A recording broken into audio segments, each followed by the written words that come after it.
Wow, we got a whole picture coming up right off the bat. That's fun. Hey, what's going on, everybody? And welcome on in to the Garage Beers podcast. It is episode 293. I was already with just a girthy pop. Oh, yeah. But then a weird picture showed up right on the screen when we started. So whose picks for those? we had to delay the girthy pop. Are we mock drafting? Well, listen, it was a preview of what's to come later in the show. But we got a big show planned, and it's off to a great start here. We've only done this 293 times, and now we're really into it. But no, we're very glad you're here with us tonight on this wintry Wednesday night. Actually, a day that spent all day kind of raining and then snowing and all kinds of crazy stuff going on here in Cleveland. But we've got a big time show planned for you here on the OBR streaming network. We want to give the OBR a shout out just right at the get-go here. I'm going to make the magic QR code pop up right over my face.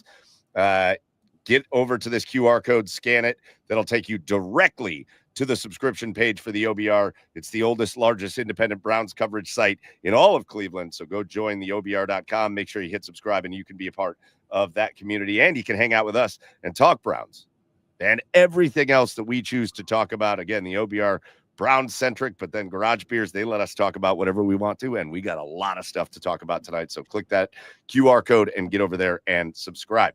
With you as always, I am your host, Michael Keefe. Joining me tonight in the garage, my two co-hosts. First over on the east side of Cleveland, Chad Meyer. Out in Seattle, Washington, Joey Whalen. Fellas, happy almost Christmas, guys. Let's go. What a show we've got tonight. Woohoo. So if I got this straight, like fall was like 2 weeks. Yep. Cross that off the list. We got that right. Yeah. Mike, I never, ever want to hear you complain about how hot summer is ever again. Why not? Huh? Why not? Because we're now into this shit. We don't even get fall to supplement like before the winter weather. We don't even get fall. We just got to get into this shit now. I never, ever want to hear you complain about warm weather again. Ever. I'm the least bothered right now person on the planet. I love this weather right now. Yeah. Just like I love the heat in summer when it first kind of gets here and it feels good outside and it's nice and it feels good when it's hot because you're so used to being cold that it feels good when it's hot. Right now, I'm down with this right now. I'm cool with it. I'm outside playing with the kids. I'm good with the cold. Talk to me in like late February, early March, and I'm going to be ready for the heat again. So I'm seasonal, man. I'm a seasonal man. It's all right to be seasonal with beer, but not this, you son of a bitch. Why don't you move to San Diego and don't worry about it? I would love to. I would do it in a heartbeat. In a heartbeat. Yeah. Joe, how about you, man? How's Seattle treating you? It's rainy. We're here. It's just rain and mist everywhere. Everything's flooded too. Everything's flooded? Yeah. Oh, God. All right. We've had a lot of rain. Welcome. It's kind of nice. It's kind of Seattle. moody, You have a little soup, a little pot roast, Ooh. It is soup season. It is big time soup season. Yeah. Big with an SZN. SZN, soup season. Yeah, soup season. Yeah. Soup season. Well, listen, guys, we got a great show. Before we get into it, first, we pitched the OBR and told you to go sign up there. But while you're over there and just following things and such, make sure wherever you're watching us tonight, you hit like, you hit subscribe. That helps out as always. And get over to our socials at The Garage Beers and make sure you hit follow. Again, we are just about a month and a half away from episode 300 of Garage Beers, and we have made some progress on what that's going to look like. And trust me when I tell you that you will want to be here and involved for that, and we will be posting that stuff on the socials. So make sure you're following the Garage Beers on the socials. And again, coming up here in a little bit on the show, we have got a big time special guest. We're going to get to him almost right off the bat. But Chad and I had the opportunity to have on a friend of the show at this point. I think it's his third appearance. But Chad and I did an interview a little bit earlier today with the legendary radio voice of the Ohio State Buckeyes, Paul Keels. We'll get to that great interview as he talks to us about the Big Ten championship and the playoff and the Buckeyes and so much more. So you'll want to make sure you're tuned in for that. Plus, we'll get to the annual Garage Beers college football playoff predictions, and you will certainly want to stay tuned for that. Then we'll get into the Cleveland Browns. Maybe they've got a quarterback, and what does it look like if they do? And what does that mean for them moving forward? We'll talk about that. We'll get into some action from around kind of all of our favorite sports teams and so much more, but we can't do any of it, guys, before we follow the lead of some of you that are already in the comments and be like these people in the comments, like Phil, who says, I love the name. Phil is not a bot. Phil's got a Great Lakes Christmas Ale, barrel-aged Christmas Ale that he had shipped from Ohio all the way down to Florida. You can ship them? Well, different states. I don't know if you could ship them to Washington. Phil, Joe's out in Washington, and Joe, that's got to be in your top echelon of favorite beers. Yeah. So Phil, put it in the comments. How'd you get it down there in Florida? We're gonna look into that right now. He also likes to have friends. Smuggled it in an unmarked U-Haul. We're on to you, Phil. We're on to you. That's true. Joe Mannix, as long as it's not coming from a boat from Venezuela, you should be fine. Joe Mannix, Treehouse, the Imperial Milk Stout. Joe, I don't know if you heard this because I think you're out that way because you get Treehouse all the time. They have like a Christmas ale. I don't think it's a Christmas ale. I think it's like a Christmas IPA, but they have that now. And I've never seen that before. And now I want to get in the car and drive out to Massachusetts. Ooh, dude, yes. that's something to bring up. Are you upset now? I mean, obviously, we know. I don't know if this is public knowledge or not. I shouldn't say it, but hold on, just hang tight for a minute. But you're not going to be able to go out there and get your beers anymore. Oh, I'm still going to go. You're going to make a special trip out there? It'll just be for fun. Yeah. Okay, there you go. So be like them. Jump in the comments. Join the show. We've got a great show all night long, and we'll bring you into the show as we go through it, and we'll make sure your comments are featured. We appreciate Phil and Joe for kicking things off with their beers. Now it's time for us to get into our garage beers of the week. So Chad, lead us off, man. What's the beer of the week in the Meyer household? Well, I'm enjoying another beer from the Sam Adams fall pack. Right, this is the Flannel Fest. This is the Munich style Dunkel. And they are going to it.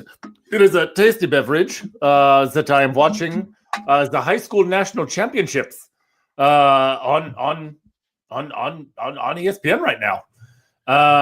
It's actually kind of fun. Jackson Dart's brother is playing on this one team. You know what his name is? This is just like, I'm immediately just want this kid just to be a linebacker, but apparently he's a safety that can bring the wood. His name is Diesel Dart. Get the fuck out of here. Diesel Dart. Fucking amazing. I need that kid on my team. But I mean, awesome name, but you have designated your kid to be a defensive player from birth. Like he can't play offense with Diesel. It's like AJ Hawk, right? Yeah, I mean, you're either going to be a linebacker or a customs agent. So like Diesel Dart. Fuck yeah, you're just this safety that's just going to hit people. I love it. Yeah. All right. So you got the Sam Adams. Joe, what about you? What are you drinking out there? You're muted, aren't you? Yeah. Go ahead and unmute. Yeah. Nope. Yep. Mike is there you are. You can hear me. I know you can hear me now. Everything. It's so sensitive. I can't touch anything on my desk without it unplugging. You need a this is from Astoria, Oregon. Obelisk. Something or another. Fresh Hop Sculpture Garden West Coast IP. I don't know. Bam. It's an IP. Bam. That's it. Boom. Festive. Just festive as hell here. Festive as it hell. Is lovely. It is lovely. Damn It's quite light and piney. Oh, all right. Just exactly what Chad doesn't want. But yeah. Yeah, love it. All right, that'll bring it to me. Oh, look, Joe knows about it. Joe knows about the Treehouse Christmas Ale, Jolly Juice, Jolly Juice Christmas Ale from Treehouse. Oh God, I want it. Joe, if you see it, get it, and I will drive halfway and meet you. Deal? Let me know. You know what? You know me. I'm all on the seasonal bandwagon. I love my Christmas ales, but I have to take a little break because it's a special day when my wife comes home and says, "Oh, I bought you beers and put them out in the fridge." And I'm like, "Oh, hey, you. That's Love you. okay. Love What did I you. What did I do to earn this love and affection? Probably from my nothing. wife? Probably nothing. Was it a sixer of NAs? No, yeah, nope. No, so I think she was just at the store and she looked around and she was like, "Oh, this looks like something my husband would like," and it's something that I've had many times. But credit to one of my favorite breweries in Cleveland, Masthead. She just picked up the Hazy Headlines IPA, and it's a beer I've had a whole bunch of times, and it's a beer I really enjoy. It's about 7%, and it's just a nice hazy IPA. It's kind of like their flagship there, Hazy IPA, and it is delightful. What's the Vinay's thing? Is that a bad Mike's reaction? NA. No, non-alcoholic. Oh, NAs. I was like, Vinay's. Is that something that Mike hates? The Vinay's. Vinay's veneers. Like, is that like the Malort? Malort. You know what? Tried it. It wasn't as bad as people do those videos just purely for reaction, because I tried it and it was fine. Malort was all right. It's not something I would choose to sit down and have a glass of Malort, but it wasn't as bad as people make it sound. Sounds like a medieval drink that you just that you brew. We were out. There was a moment there on TikTok where there were 1 billion Malort videos, and we were out. It was my wife, myself, and a friend, and we were at a bar, and they had it at the bar, and I saw it, and I was like, "Can we just get a taste of that Malort?" And he just poured us 3 shots. Because he was like, "Yeah, what the hell do I care if you guys?" And he just gave them to us. He's like, "What do I care if you guys have these?" And it wasn't as bad as it wasn't the best thing I've ever had, but it certainly wasn't as bad as people make it out to be. So, anyways, all right. Those are our garage beers of the week. You guys keep putting yours in the comments as you join us, and we'll flash them up on the screen. And now it's time for us to get into, if you can believe it, episode 293 of the Garage Beers podcast. And guys, normally we start with our interview. And again, we've got Paul Keels coming up in just a little bit. The interview Chad and I recorded earlier today, but I think it's just such a big thing. It's just such a big story and thing going on in the world of sports and college football right now that I think we've got to start with this. Yeah. There is outrageous stuff going on with Sherrone Moore and the Michigan Wolverines out of nowhere. Today, my phone gets blown up with a notification this evening that says Michigan has terminated Sherrone Moore. And that was it. It was the initial notification, Michigan terminating Sherrone Moore. Then the next batch of news starts to come out, and Michigan released a statement that said they were terminating him with cause for inappropriate relationships, of which they have a zero tolerance policy. And he had some kind of inappropriate relationship within Michigan's athletic department with somebody in the department. Then news breaks even further that it turns out it's, I don't know, there was a picture of it. We're not putting up a picture of this person, but it's a younger female from the Michigan athletic department that, again, I don't know that all of this is confirmed. These are just the reports that came out that he impregnated one of his colleagues, a younger female within the Michigan athletic department. And again, you guys might have seen more because I did my show with Fred, so I haven't really been on the socials the last couple hours. But the last I saw, and this is not really we're not doing this as a joking manner. This is a really kind of a crazy situation. The last I saw was that they have him in protective custody. And I don't know what they're charging him with. They are charging. There's a charge for him. They arrested him, but he's also, while he's under arrest, he's under protective custody because apparently he's threatening his own life with everything that's going on, and that is a horrendous. It went from holy crap, Michigan fired Sherrone Moore to, oh my God, Sherrone Moore was banging a chick in the office, and then you want to make jokes about it, to, oh my gosh, this guy's life is falling apart, and he's obviously threatening to end his own life and all that. This is I don't know I don't know what other situations involving coaches and stuff are up high in this echelon of just as crazy. This is a crazy situation for Sherrone Moore. Yeah. Yeah. And I mean, it's I don't know what's true and what's not true, right? I mean, there's stuff flying around everywhere about this. But there's a report out there right now that he gave her like a 55% increase in pay without telling anybody. She got pregnant. She got an attorney who goes to the athletic department. And they have an emergency meeting, and then they fire him, and then he goes straight to her house, kicks in the door, and apparently he had a knife. Then he puts a knife to his own neck. Like he's crashing out hard right now. So it's like, like I said, I don't know what's true and what's not true, but this is the stuff that's being floated around out there. And I mean, if he's in protective custody, that story kind of checks out because obviously something went down. And I mean, it almost feels, I'm not trying to downplay, but it feels like a classic case of like a guy who was cheating on his wife and kids, got caught, and like is now trying to gauge some sort of sympathy because he's crashing out hard right now. Yeah, this is it's being reported by like actual reporters that what you said is true, is that he went and kicked in the door of the person he was having an affair with and threatened to kill both of them. And I think that's why the police were called and he was arrested.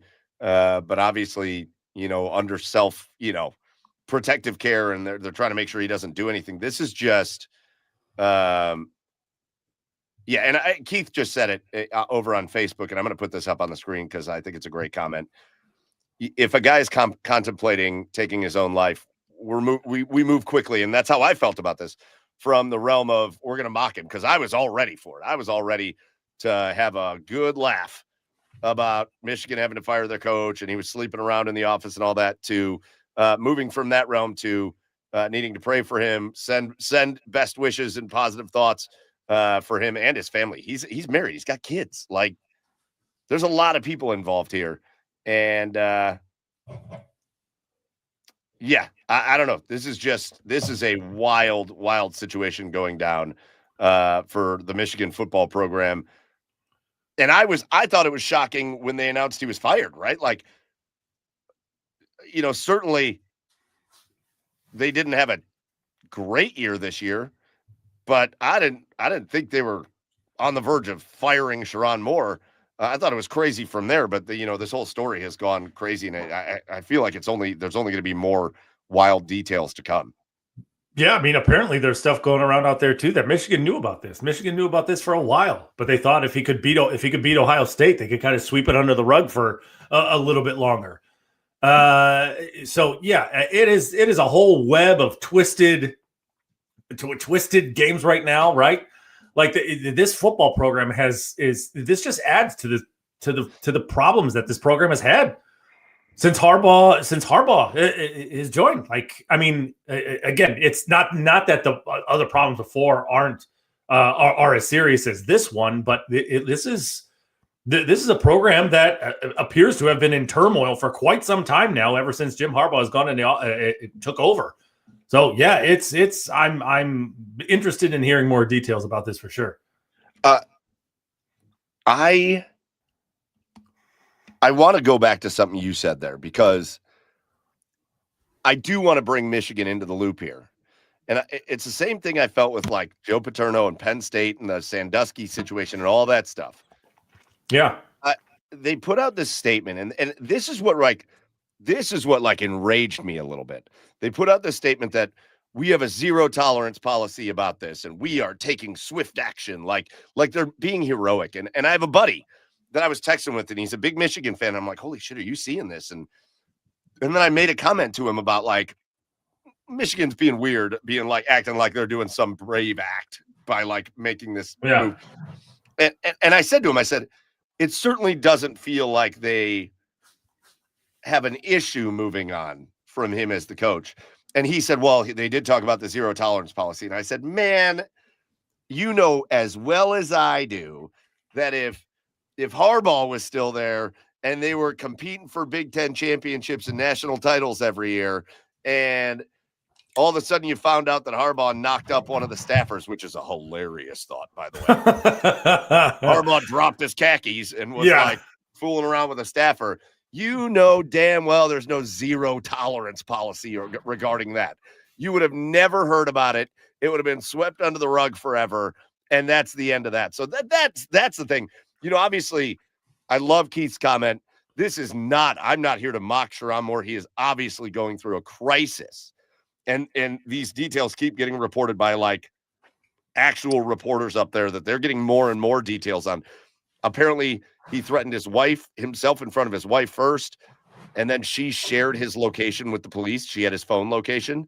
So that's how they found him. They found him in like a church parking lot. That's how they intercepted him. Like this is a crisis for Sherrone Moore, and I hope he gets through this night and understands that life goes on, man. You did something that you regret or whatever, but life goes on. But for Michigan side of things, shut up. Shut up acting like you're the heroes in this situation. We have a zero tolerance policy and we stood by it. Okay. All right. You sound like idiots. I'm just picturing like Jim Harbaugh like trying to hit on an assistant now. Like, hey, you want to do a 32 belly option out in the bedroom? he would just have to put it in all like football terms. Correct. Like he was like, hey, can I teach you about the cover two? Like, yeah. On second thought, what a ridiculous thought that is. Certainly, the staffer for Jim Harbaugh would just be like, nah, I'm good. Yeah, I'm good. Unless it was a woman who was really into wearing khakis herself, then they would have something in common. Man, that's an amazing thought. It's an Just amazing saying. thought. Just saying. Anyways, and you guys are awesome in the comments so far. Chef Brian K. right back at it. Prayers for Sherrone Moore. Phil, this is terrible. As much as we hate Michigan, that team up north, prayers for Sherrone Moore.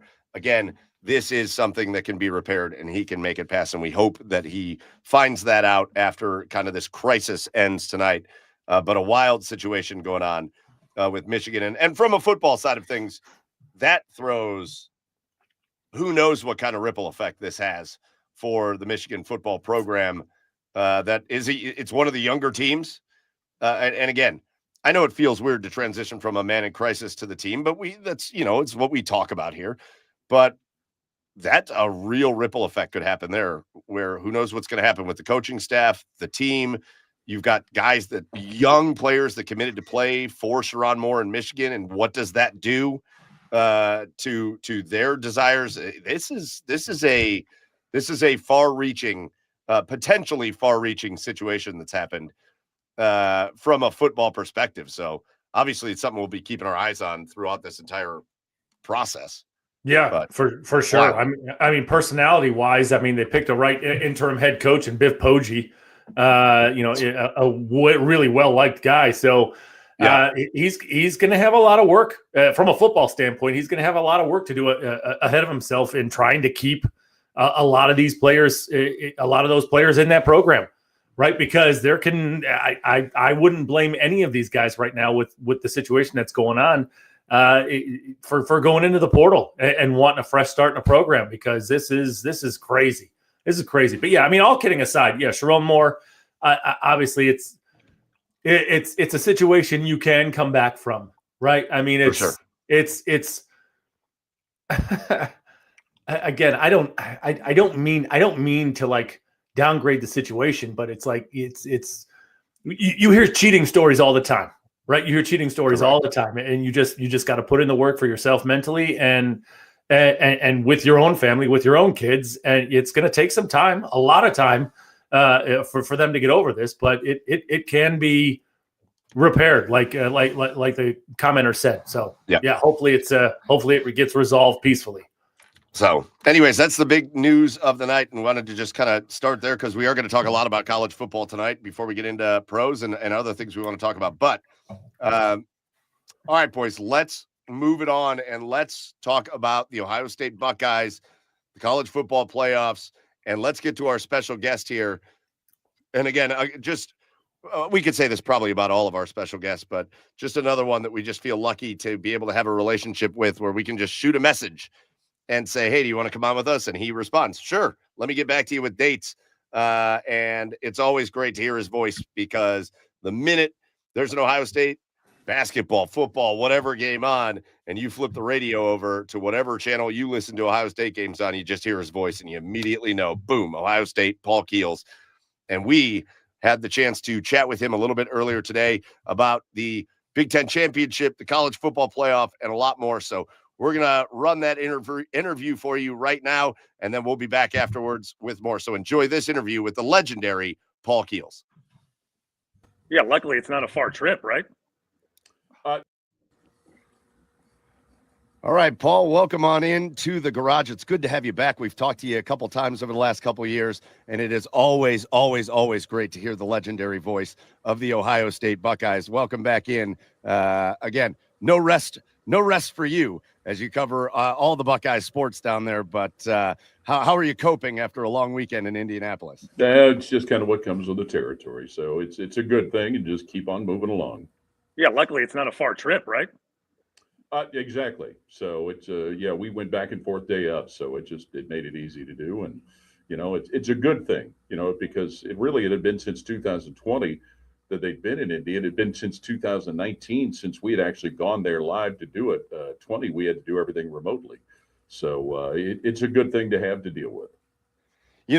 I think it's something that just kind of escapes a lot of people's minds is that it has been since 2020, since Ohio State has been in the Big Ten championship game there in Indy. But, for the Buckeye fans all across the state and across the country, just talk about that experience there for a minute and going back for the first time in 5 years and just what an event and spectacle that Big Ten championship is. Well, first off, Indianapolis does such a great job of hosting events like that. We always joke during the basketball broadcast that we think the Big Ten basketball tournament should be in Indy every year, all the time. There's so many hotels that you can walk to the arena or the stadium, so many restaurants and bars that are in close proximity. And I think with so many of the traditional Big Ten schools, let me maybe say that differently, the long residing Big Ten schools, so many of them can get there by ground transportation rather than flying. So, but they do such a great job. But, as Ohio State fans and Ohio State media people, we kind of got spoiled because it was almost a regular occurrence that they were going there every year for a while. So,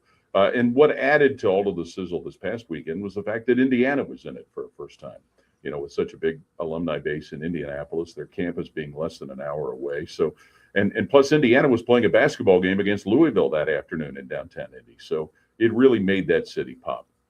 Are you a St. Elmo's guy when you're in Indy, Paul? No, you go grab a steak? Yeah. However, I'll say this: once you've gone there a few times, then you experienced it, then the ship's kind of sailed at that point because number one, it's so hard to get in there sometimes, and it's the experience is what really makes it. So more than anything, St. Elmo's, when I can get the cocktail sauce at home and have it when I make stuff at home, that's just as good.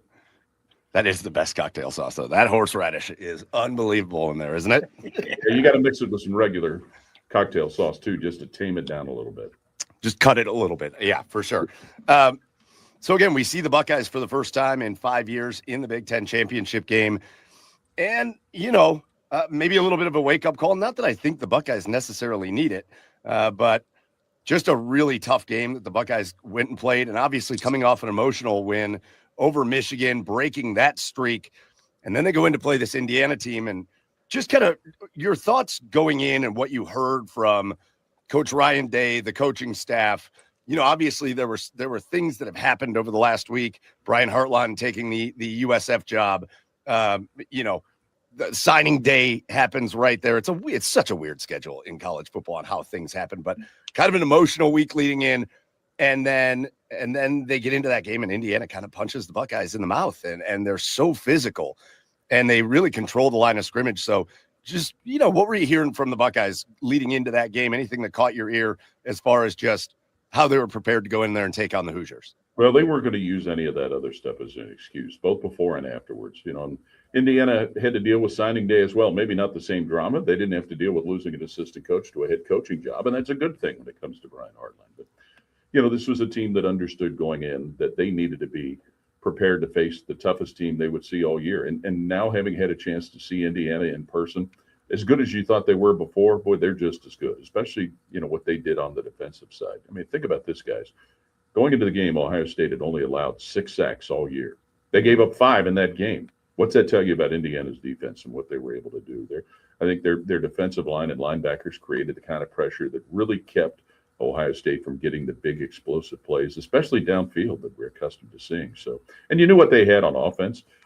You lose Omar Cooper, and you thought that was really going to hamper them, but Charlie Becker makes some big plays with the catches that he made in the game. So, just more than anything, more impressed with Indiana having seen them in person. But if it's a wake-up call for Ohio State, then that's great. They've shown the roadmap now with what they did last year of how to bounce back from a disappointing loss and use that, if they choose to, as motivation to move forward and get into the playoffs.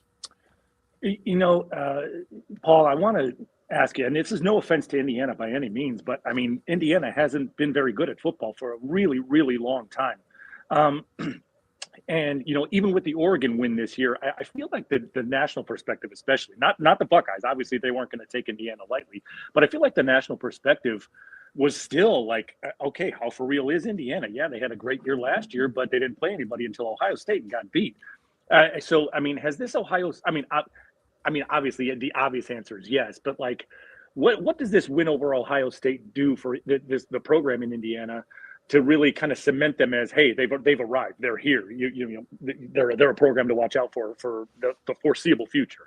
It further solidifies what they've done. I think the Oregon win really got a lot of people's attention, and there are those that still say they think that might be the single biggest win by anybody in the college football season, going to Autzen Stadium and winning that game the way they did. And throw in there winning at Iowa, which is not an easy place to play. And let's not mistake Iowa for one of the top teams in the country, but they're still a difficult place to play. And then, Penn State, when they had Indiana at home, they seemed to have gotten some things figured out once they had to adjust to using Ethan Ruckermeyer at quarterback. So, but the win over Ohio State will further solidify what they've done. I mean, here's the thing that a number of us thought about after that game. When you look at what Curt Cignetti and his staff have done, not only a great job of coaching on the field, but their job of talent evaluation, bringing the guys they brought from James Madison, getting a guy like Fernando Mendoza, who at one point was the fifth-string quarterback at Cal. Right. And coming out of high school, the only offer he had was from Yale right away. But being able to see something with him that made him most likely the Heisman Trophy winner now. So, they've just done a great job of looking at what pieces they had. But, Curt Cignetti also immediately changed the culture at Indiana. We saw every year how bad they were. They had some flashes with Kevin Wilson as coach. Tom Allen got them defensively to where at times they were competitive, but they certainly were nowhere near what they've become, and nobody would have ever seen that coming. Yeah, I want to go back a little bit to your observation before and talk about how Indiana was able to get pressure and really control the line of scrimmage, and they really did it on both sides of the football. But when you talk about the pressure they were able to get on Julian Sayin and the 5 sacks and the way they defended Ohio State, when you guys analyzed it on the broadcast, did you analyze it in a way where you think this is replicable by other teams? Is this going to be something other teams watch the way Indiana? Did they do anything special in your eyes that you saw that another team could take advantage of and that could make Ohio State vulnerable? Or was it more, man, those guys just came to play and they just had that little extra gear in them and they were able to win their individual matchups? Well, we know football's a copycat sport, so obviously they picked up some things that some folks were doing, but we never saw people all year get pressure on Ohio State and on Julian Sayin like Indiana did. So I think it speaks more to what they were able to do. And, I defer to my analyst, Jim Lachey. He talked a lot about, there were some slants and some angles, whatever that means, that Indiana was able to do to take advantage of. They may have exposed some weaknesses in certain areas on Ohio State's offensive line. But I think there's also some of the questions that come up. Okay, what did Ohio State do on third down and short before they got to the fourth down situations? And knowing how Ryan Day and his staff are, they're going to sit there and scrutinize what they did. What should they do different in similar situations? I think we saw during the course of the year, Ohio State had really good success on third down and fourth down, and they just weren't able to do that against this Indiana defense. So they know that whoever they play next is going to try and pick up and do what it is that Indiana did. And offensively, I don't know that you're going to see a quarterback make plays like Fernando Mendoza made with the throws he made to Becker and Surratt. Their running backs, Kalen Black, was certainly more than outstanding with what he was able to do. Their offensive line is an experienced offensive line. So, I think there were a lot of things they did that will show people, future opponents, these are things we need to try and incorporate when you play Ohio State. But it also has shown Ohio State the things they need to work on. Paul, I wish they were playing tomorrow because I am just beyond curious to see the bounce back. Right? I mean, all year long, whenever Julian's made a mistake, how few. I guess, yeah, I'm speaking specifically in terms of Julian saying, whenever he's made a mistake, albeit the very few that he has made, nothing ever seemed to rattle him, right? He's got a very Joe Burrow-like demeanor to him, right? Nothing seems to bother him. But when you come off a big loss like this, and especially going into the playoff, last year we had Will Howard. We had a fifth-year guy, very experienced, very, knows how to come back from these things. This is going to be Julian's really first chance to see how he handles adversity. What are your thoughts on him bouncing back, going into the playoff? But if you remember last year, too, they were playing a home playoff game rather than getting ready to go on the road. There was some motivation there. I think there was some motivation last year because and Ohio State's players have talked about it. When they came out of the tunnel that night and saw all of the orange from the Tennessee fans that had showed up, that was a motivating factor. But they know they're going to play a good team, whether it's Texas A&M or whether it's Miami. This will be the third straight year they've gone to Arlington, Texas for a bowl game, so they're somewhat familiar surroundings. They know what they're dealing with there. I think there's people that maybe have a concern. Could they play Texas A&M in Texas? Would that be a problem? Well, it wouldn't be any more challenging than playing the Longhorns in Arlington last year. So, but agreed, it would be nice to see him get right out there right away. However, this period of time is going to allow him to get healthy because everybody's banged up this late in the football season. It's also going to allow these coaches to kind of put their heads together and figure out what didn't go well. One of the things Ryan Day said all year, issues are always there. Even when they were beating teams by 3 touchdowns, there were always those things to be concerned about. So you'll see this team take advantage of that time, make the most of it. And Ryan Day has been very good over his course of time as a head coach at tapping into whether it's their strength and performance staff, his assistant coaches, whoever. How can they do the best things they can do to take advantage of that time? This may be a little bit ambiguous, and we've got a couple questions on the playoff here in a minute, but I want to ask one thing before we get to it. We've had former Buckeyes on this year that we've talked to. We've had people that cover the Buckeyes on this year that we've talked to. And it seems like everybody has this kind of consensus that feels like there's a different side to Ryan Day after they won the national championship. And,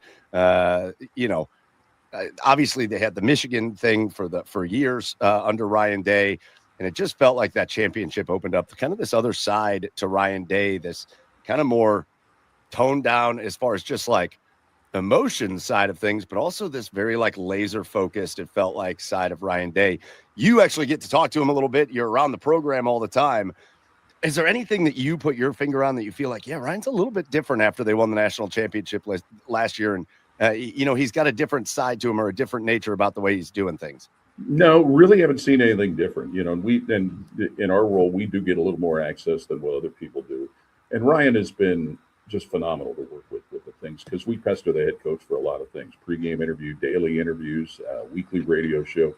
He's been fantastic through it all. If there was a change, and not only just him, I think the week of the Michigan game, you saw him doing things just like they had done every other week. There'd been subtle changes that in the past he and other coaches have done. They've had, some of the motivation music blaring through the Woody Hayes complex. They didn't do that this year. They didn't change when they had their media availability, which they've done in the past at times. So nothing. I can't really tell you that I've seen any change because and most of the media people will tell you, they really appreciate how forthcoming he is, other than the fact he doesn't give you much injury information, that he's been consistent with that. But he's just been very consistent with how he's dealt with people. The focus has always been there. I think you saw the focus even when he had the 3 games when he was the acting head coach in 2018, which is why it led Ohio State to realize that he was probably the guy they needed to elevate, because if they didn't give him the job, somebody else was going to give him one. So I can't tell you that I've really seen anything different from my corner of that. So heading into the playoff, obviously we got to listen all day on Sunday as people screamed at us that this was the most controversial playoff situation of all time and that we've never seen anything like this. And they say it every year. But the fact is the 12 teams are set. We know Ohio State has the bye. We know Ohio State was not punished really for losing in the conference championship game. They went from 1-2. Very similar to Alabama, not really punished for losing their conference championship game. But just from an overarching theme, we kind of know what things look like there. Just your thoughts on this year's playoff field and how the committee went about it. Well, there's going to be quirks in any system. When it was just trying to figure out 2 teams to play for a BCS title, you had arguments. When it was a 4-team field, there certainly were arguments. Even once this gets expanded, there'll still be similar arguments. But there were some failings in all of this. The fact that this committee, for a few weeks, kept rating Notre Dame ahead of Miami when Miami had beaten them head-to-head, and then all of a sudden, the last week, they changed things. That creates some drama. Certainly the fact that you had and I still don't understand it, maybe you guys do, the crazy tiebreaker in the ACC, which really left them where their team didn't get in. And that's no fault to Duke or Virginia. They did what they were supposed to do on the field to get there. And, you have Notre Dame as the outlier. Notre Dame, who doesn't play in a conference, doesn't have the opportunity to get the extra data point to play in a conference championship game, whether it helps or hurts. And there's the argument, even if a team gets to a conference championship game and loses, should there be some credence to the fact that they got there? Should teams that don't get there be rewarded for not being there? And honestly, what I think it's going to do, it already has done, is it's put these conference championship games in big questions. Why do you really need those other than the TV partners? They're the ones that really benefit from all of this. So having said all of that, I think mostly they got it right.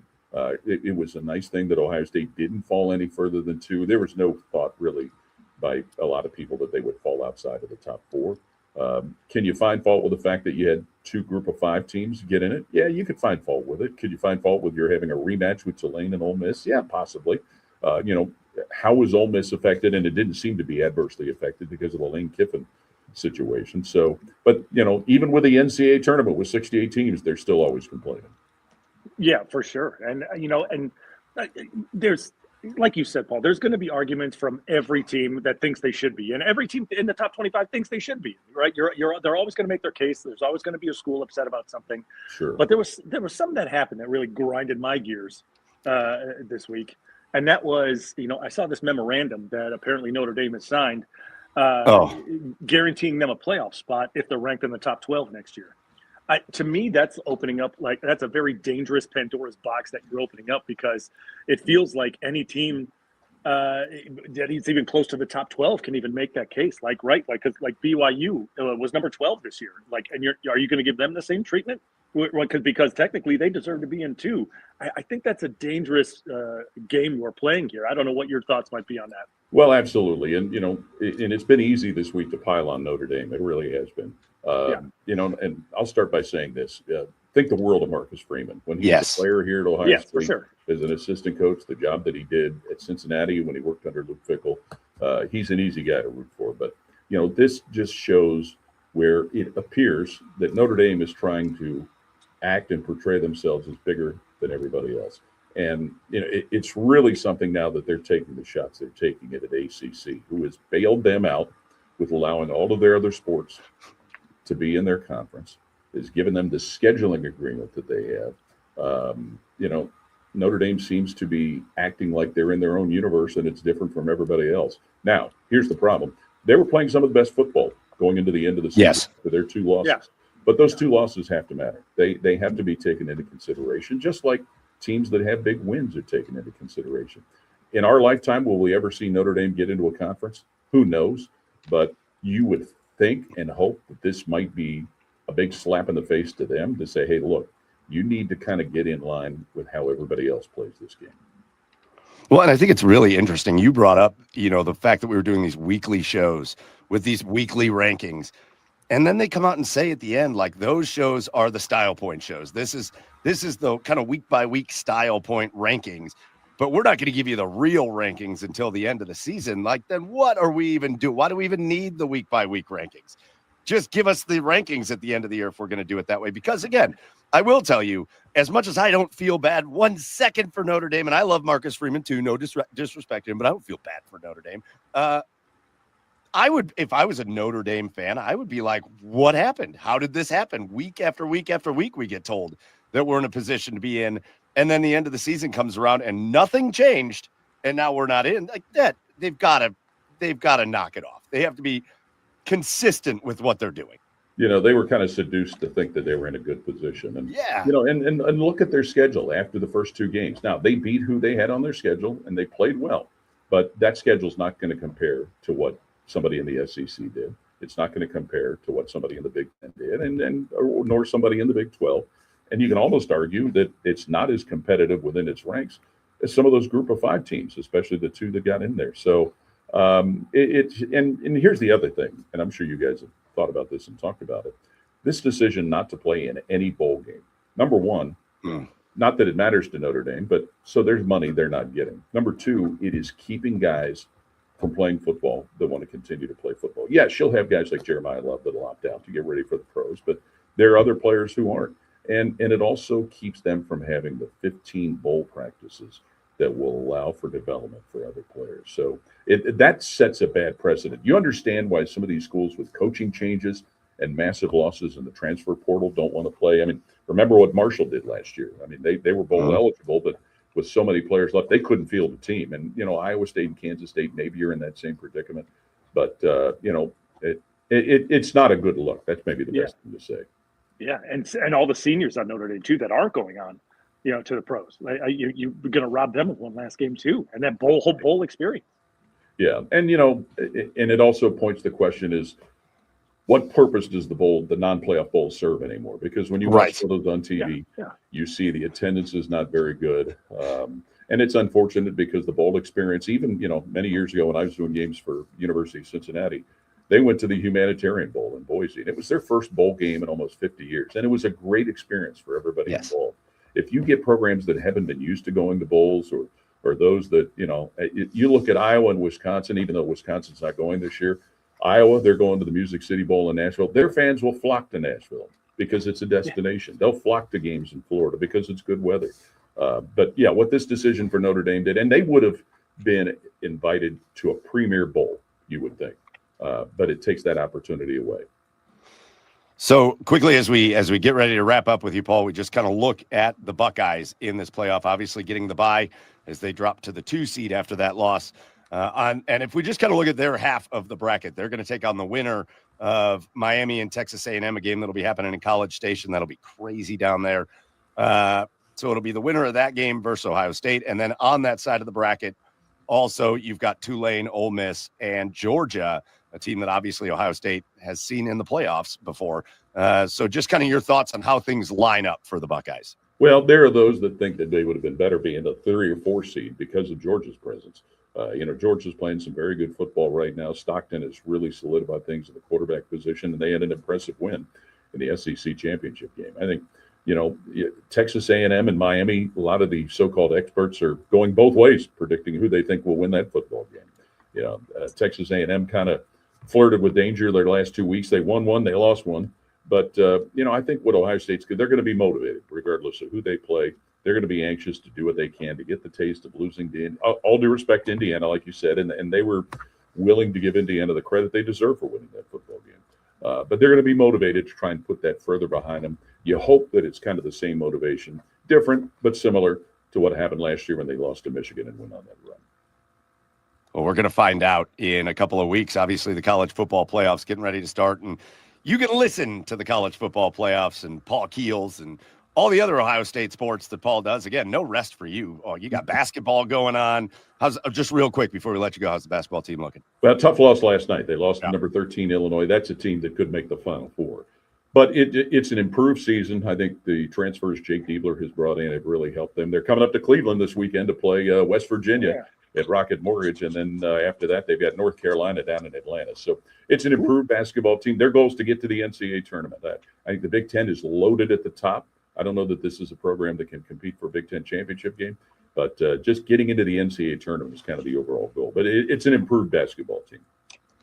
Well, your voice is the one behind all of them over the airwaves, and we really appreciate you being a friend of the show here over these last few years, and we appreciate you taking your time here to join us to talk a little Ohio State Buckeyes in the college football playoff after another great season. Congrats on getting towards the end of another season calling Buckeyes football, and have fun calling them throughout the playoffs. We'll be listening, but Paul, we really appreciate you taking your time to join us here today. My pleasure. Glad to do it, guys.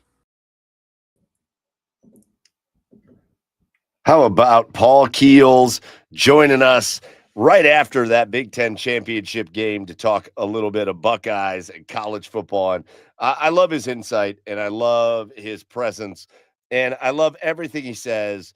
but there's just that other side of me that I just want to hear his voice all the time. I just the voice hits and I go, ah. He could have been talking about his favorite movie. Joe, whatever you said, it looked funny, but it was muted. He could have been talking about his favorite movie of the year, his Academy Award picks.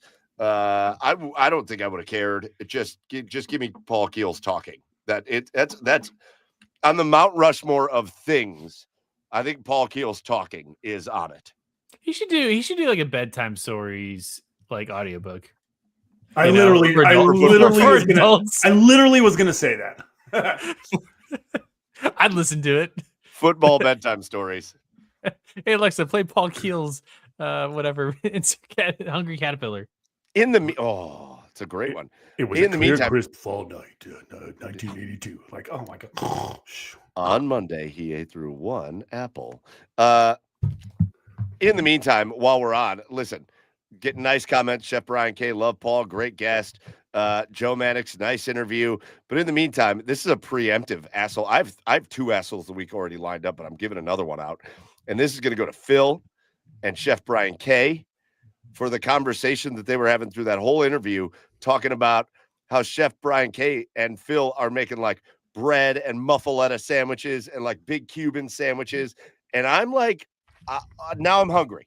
I read the whole damn conversation about them going back and forth about baking fresh baked bread and having like a party. And now I'm hungry. So real nice, guys. Real nice. While I'm trying to listen to Paul Keels, now I'm hungry. Man, nothing gets Mike going like some food talking Paul Keels. Okay? You're damn right. You guys should know this. You're damn right. No, Paul was great. Big shout out to Paul Keels again. He'll be on the radio call from Arlington when the Buckeyes are taking on the winner of Texas A&M versus Miami. So big shout out to Paul for joining us. Speaking of the tournament, now we're going to transition real quickly while we're on college football to the annual Garage Beers college football playoff prediction segment of the show. I feel like we should have music for this, but we don't. So let's put this up on the screen, boys. And here is the official college football playoff bracket. And you'll see Ohio State takes the loss to Indiana, a close loss to Indiana in the Big Ten championship game. It does not really punish them. Ohio State drops from 1 to 2. I think that's extremely appropriate. I would have understood if they put them at 3, but I think that's very appropriate. When we just look at the teams that are in, let's just talk about some of the quick storylines, guys. One, while I think it's very appropriate that the loss to Indiana, the close loss, that really they should have tied that game if not for an errant field goal attempt from like 4 yards out. While I agree with the committee that shouldn't have really damaged Ohio State's reputation, then we get to this Georgia-Alabama situation. And now I've got real questions about, like, you don't want to punish teams for getting into their conference championships, but like those games have to mean something, win or lose, right? Like if you win your conference championship, it's got to be the boost of boosts. But if you get there and you lose, it's not you. I hate the fact that they're like, well, we're just going to ignore it. Like it didn't happen. People talk about it like it's a bonus game. It's not a bonus game. It's a game. And like Alabama went and got their doors blown off by Georgia. And, you know, all the talk was Miami or Notre Dame or whatever. But I really think the team that should have been way more on the bubble than those two teams was Alabama. Like, that's loss number 3 on the year. And you got shellacked. Like, it wasn't close. I don't know. I feel like on one hand, you could justify the Ohio State thing because it was a very close game between the 1 and 2 seed in the country, and that's fine. But now Alabama, like that's their 3rd loss. Like that'd be the team. If I was a Notre Dame fan, I would be much less upset about Miami getting in because we lost to Miami. I'd be way more upset about Alabama getting in over us. That's how I would feel. I think that's totally fair. I also I don't know. do we just do away with the conference championships as far as like implication? Like you got to pick one. I feel like it's just you're gonna have like the JMUs and the Tulanes coming in to this bracket with the current setup of Power 5 most dominant record gets in, I guess. But like, can we just pick the best teams? I also like don't really care. Like we're arguing about a Notre Dame team that was like okay this year. Now, I think Alabama is the one team in this bracket that kind of just goes back to my problem with the playoff committee in general. And this goes back to them them picking the top 4 teams. It's that they have this criteria that they speak of, right? They have this all of these check marks that you have to check off, and whoever checks off the most check marks is going to get in to the playoff, whether it's the eye test, whether it's conference championships. We're not going to punish you for playing in your conference championship game. Your big wins matter, but also your big losses also have to matter as well. And that hasn't really, the eye test, right? If you're going by the eye test, Alabama hasn't played good football for the last 3-4 weeks. Right. They haven't played good at all. But I think if the committee came out and kind of gave a list of something about how they prioritize this criteria, right? I think that it would better explain things. I think people would have less of a problem with all of this, right? Because Alabama, for all intents and purposes, they should be out. 3 losses. 3 losses should be out. How about this?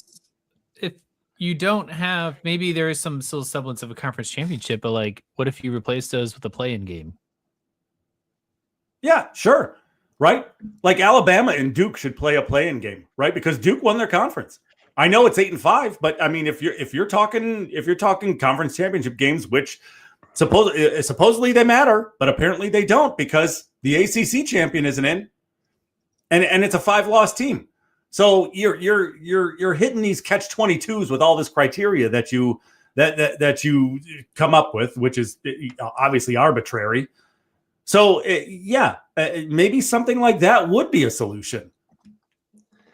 I would rather have, we talked about this with Paul, but I'd rather just have them come out at the end of the year and be like, all right, these are our 12 best teams in college football. This is the ranking.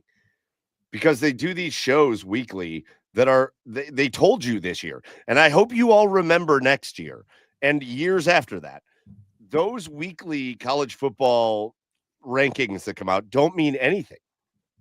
Like that.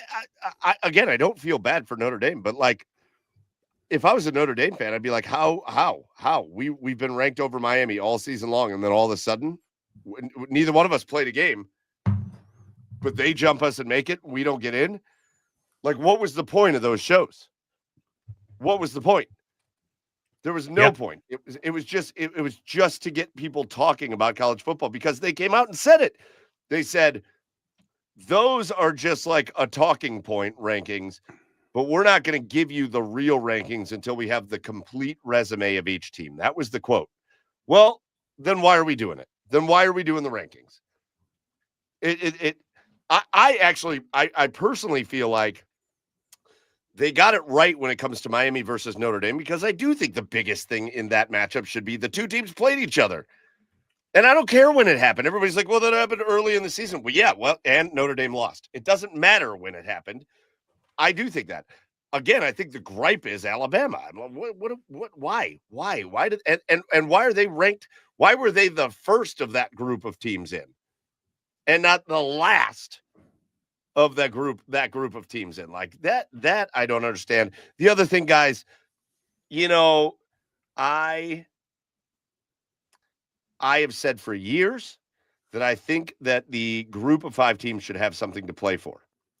And I've advocated for them to be able to get into this so that at least one of them every year has a chance to win a national championship, because otherwise they're playing for nothing.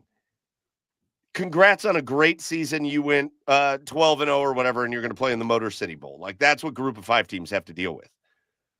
But now that it's worked out this way, I'm like, okay, something's got to change. Because as much as I think Congrats to JMU for getting in. Congrats to Tulane for getting in. And again, I'm the last guy that's going to stick up for Notre Dame. But, like, no shot either one of those teams should be into this over Notre Dame. No shot. Those two teams. Listen, Tulane, and I'm sorry. I think it's Phil. Was it Phil that is Tulane? Yeah. Phil is a Tulane alum in the comments. I'm sorry, Phil. I'm sorry. And I know you said they can beat Ole Miss. No, they can't. No, they can't. And I know what happened in the regular season is not always a precursor to what's going to happen in the playoff. But Ole Miss beat Tulane by like 100 points in the regular season. That's not just going to change. And I'm glad Tulane is in, or James Madison is in. But now that you got both of them in, and like a team like Notre Dame at 10-2 that went on a 10-game winning streak to end their season, even though that was the easy part of their schedule, like this, that sucks. That sucks, guys. I don't know if you guys have any like feelings on that, but I think it sucks. It's early on. They got a lot of kinks to work out, I think, with this bracket. I think, from the fan side, we just want like guidelines to adhere to. Like, why does it have to be a mystery, a couple days before they release the bracket? Like, we should be able to know kind of who's going in here. And for all these kind of, well, we decided to use head-to-head this year, or we decided to use strength of schedule this year. Like, let's just get a standard. What's the standard? That's all I want to see. Again, I kind of go back to these guidelines, right? What does Notre Dame? Sure. I mean, I guess I think the only thing they pass for you is the eye testing, but again, that's against the softest part of their schedule, right? Sure, they went on a 10-game winning streak, but under what?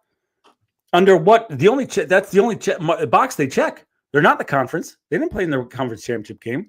The two ranked opponents they played, they lost to. Yep. Right. So where under these guidelines, under the supposed criteria that they have, does Notre Dame fall? It doesn't fall in any of them. Correct. It doesn't fall in any. Yes. Okay. Sure. They beat the one ranked team that they played last year, and they went on a run, but they didn't do that this year. But I do think there's a fair element of saying. And again, I'm an advocate for the smaller teams and schools, but I do think there's a very fair element of saying and being real honest about college football and saying, if Notre Dame played James Madison tomorrow, Notre Dame beats them by 30. They do. They do. Sure. And that ultimately has got to be part of the discussion. Like, come on. And I hate I would rather never see Notre Dame in this until they join a conference, but like, come on. Yeah. Like, we got to get the best teams in here. I agree, but also we're gonna have the same conversation next year because and we can get into that, but on the pros, and Joe, you bring up a great point. On the positive side of it, guys, I will always appreciate the fact that we're arguing about whether the 10th, 11th, 12th best team should get in, as opposed to the third. Like when it was BCS, it was like second, third, or fourth team, or the fourth, fifth, sixth best team. I don't, like ultimately I'm not going to feel bad for Notre Dame because you're the 10th, 11th, 12th best team in the country. Like you didn't do enough to be in, like locked in, ready to go. 1 through 8 was absolutely nailed in this bracket. 1 through 8 is perfect. And I want to point out exactly what I said to Paul Keels again, boys. Nothing about this. There's plenty to argue with.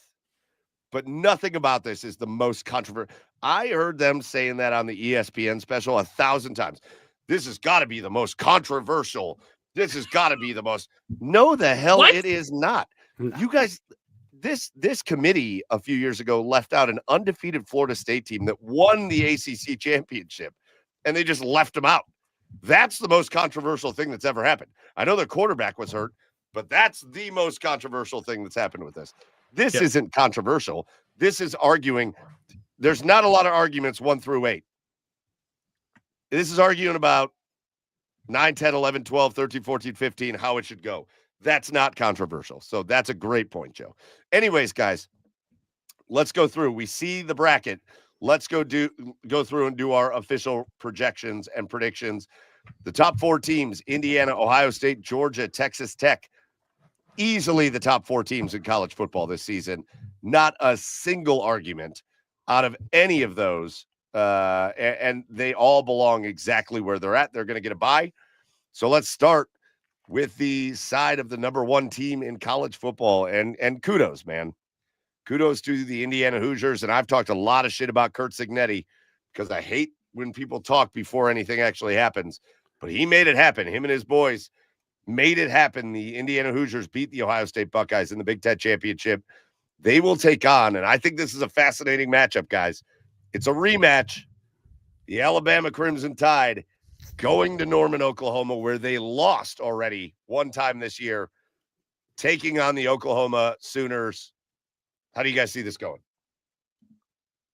Man, I got to say, I'm just thankful to be on the right side of the bracket. I would much rather be on our side where we are right now than on this left side with potential routes of Indiana, OU, Alabama, Oregon, Texas Tech. Like, just a lot going on over there. I just really hate Alabama. I think they just get smoked. That their performance against Georgia was just abysmal and sad to watch. And, that program is starting to improve under their new regime, but like, it's not the same Alabama. I don't see them winning that game at all. Not close either. Yeah, I mean, with the way Alabama's been playing the last couple of weeks, I don't see how they come out on top here, especially with that super stingy Oklahoma defense. I'm not the biggest John Mateer fan. You're right. Oklahoma's offense isn't really that great. But I think that stingy defense, combined with them doing just enough on offense, also combined with Ty Simpson has been regressing the last couple of weeks. I think Oklahoma wins this one again, and it probably in a little bit more of a wider margin. It was a 2-point game. Oklahoma win the last time, but I think it's going to be, I think Oklahoma's going to come out on top of this.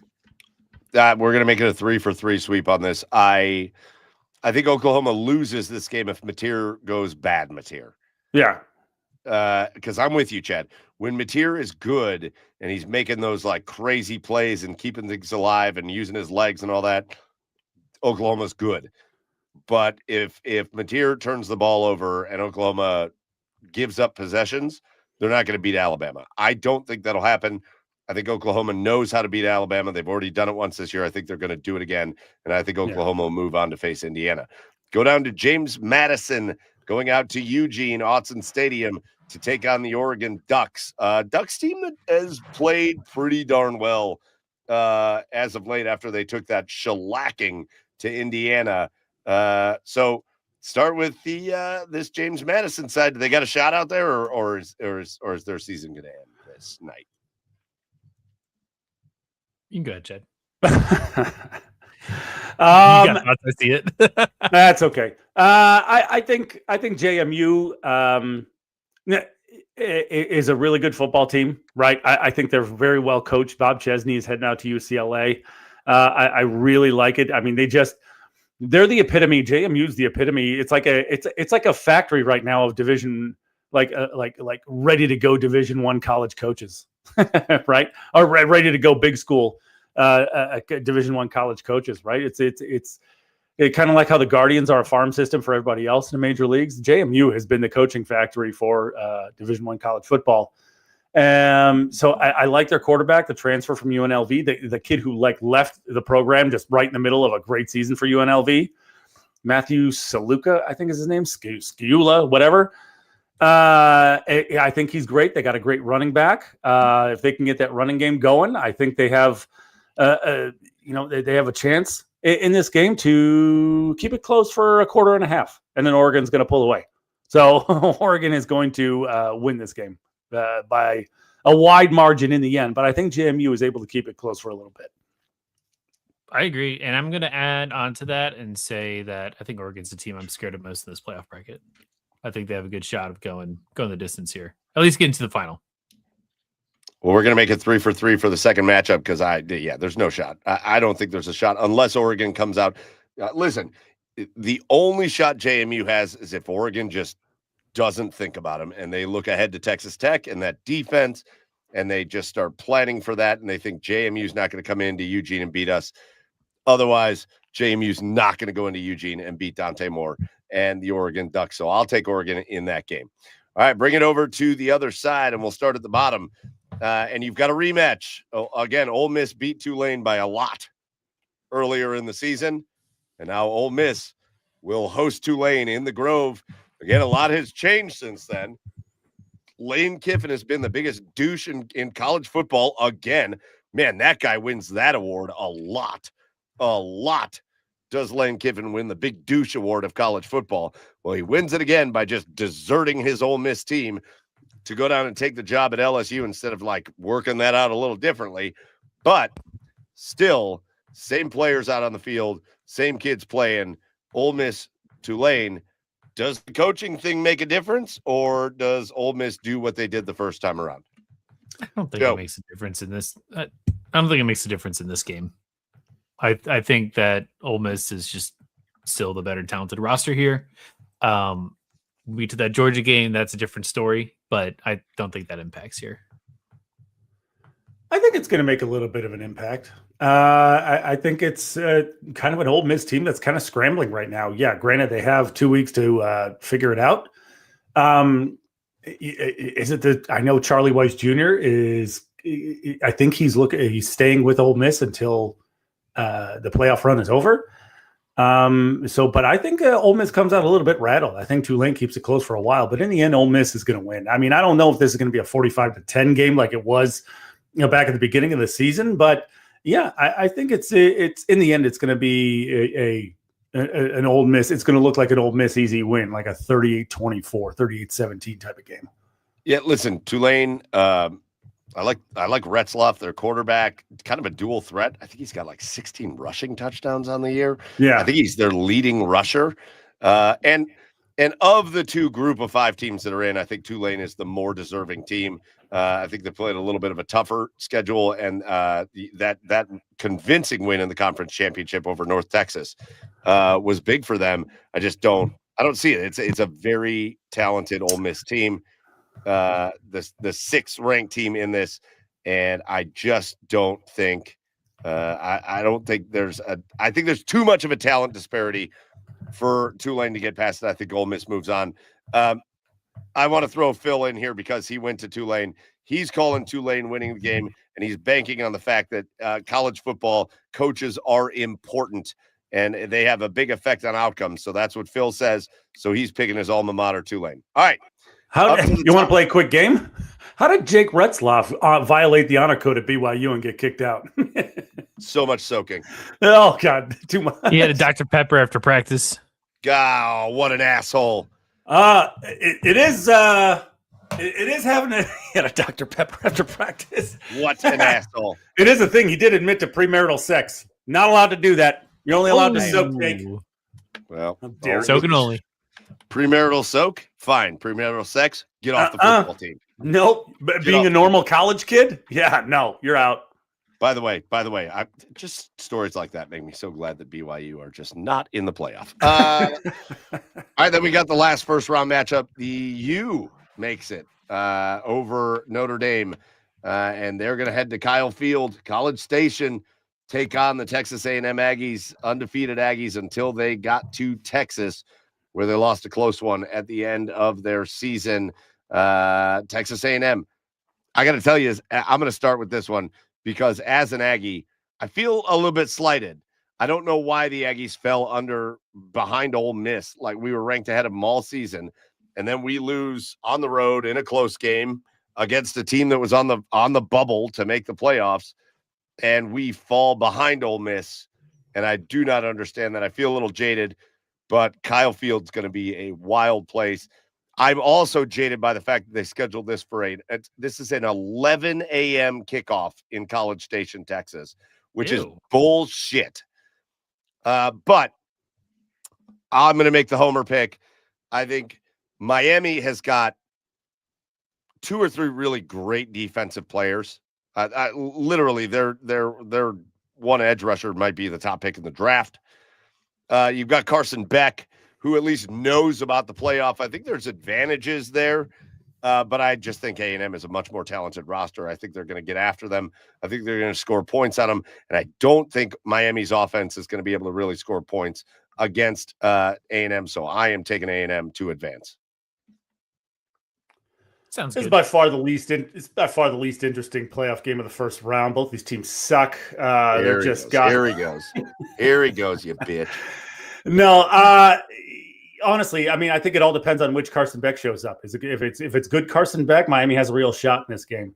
Fair. But if it's the Carson Beck that folds into big situations like he does in a lot of big games, it's A&M's going to run away with this. But in the end, I think A&M's probably going to win a close one here. And I don't think Miami's offense is going to be enough. That Ruben Bain is an absolute beast on Miami's defense. So I mean, if he can get after Marcel Reed, I think that's the other key factor to give themselves a chance. But yeah, I think in the end, A&M wins. And Joe adds all of that. Okay. I wish we had a cricket sound. Was that a gig 'em right there, Joe? I said that before the chat went. So all right, real quickly, we're going to speed it up a little bit here. So we all have everything the same. So we've all got Oklahoma playing Indiana in the second round neutral site game. Indiana, Oklahoma. How's that game go? Man, I want to say,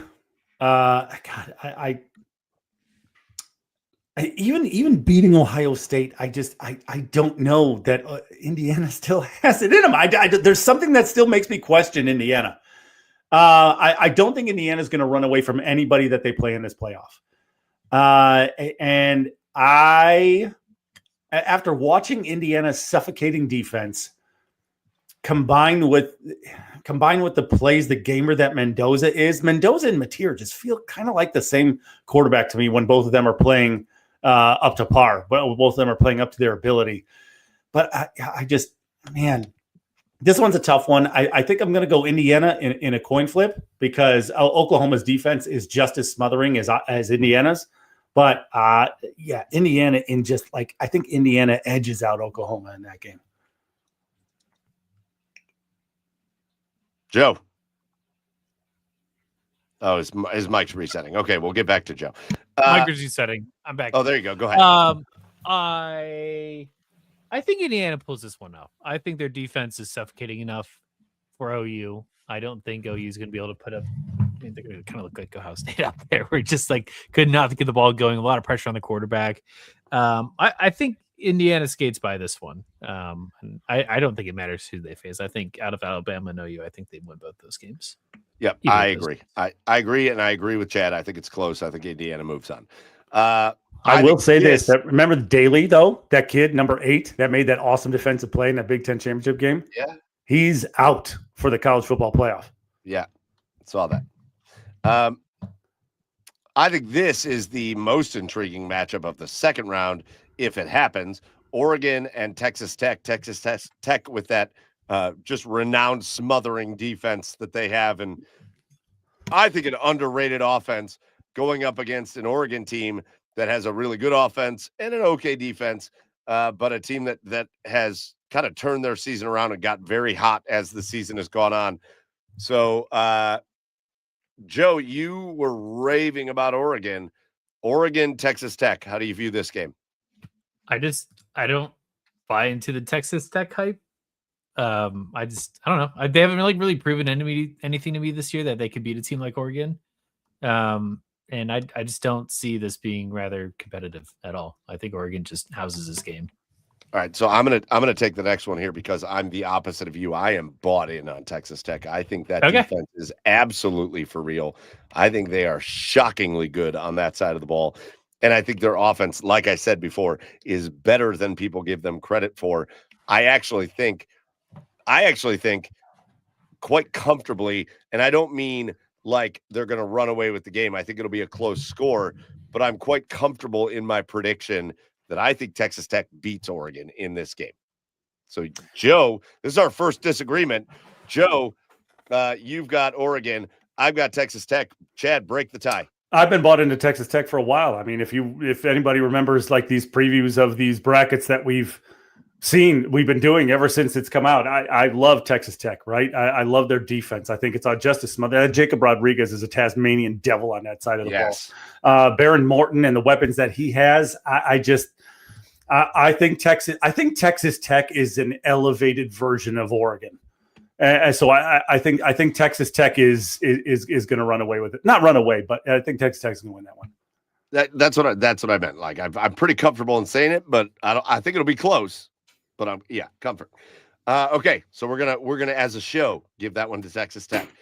All right, then we're gonna have Georgia and Ole Miss. That's a rematch too, and that's a rematch of what was a very good game in between the hedges there in Georgia. Ole Miss went and lost by 1 score to Georgia in a kind of a shootout game that happened there at Georgia. Now we're going neutral site, which I think ordinarily would make people think the pendulum swings a little bit more towards Ole Miss, but now we start maybe to see the effects of the coaching turmoil and what comes behind it. So, guys, Chad, you lead us off. Ole Miss, Georgia.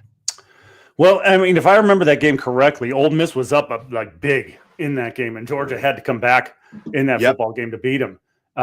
So, I mean, I think Pete Golding, who was the defensive coordinator for Ole Miss, is going to have a better game plan going this time. And I think Ole Miss is going to come out firing on all cylinders in that game. But I want to pick against Georgia just because I want the blue bloods like out. Right. I really, really, really want to pick Ole Miss in this game, but I think Georgia's peaking at the right time, and I think Georgia wins this game. Joe? Yeah, I think Georgia wins too. This is where I was alluding to. I think the coaching thing is going to come into play here, and Georgia's a really, really solid team all the way around.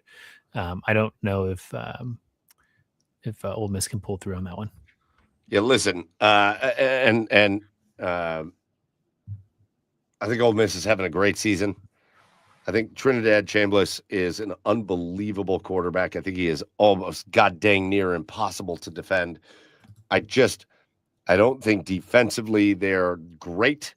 I think offensively they are a monster, but I think give me Kirby Smart and give me Georgia in the playoff against a team that even with monster weapons and a monster quarterback and whatever has just watched their coach just say, F you guys. And I feel terrible for the kids for Ole Miss because should they lose this game, it's entirely on Lane Kiffin. But I'll take Georgia in this game. And then that brings us to Texas A&M versus Ohio State. And look, I'm manifesting it.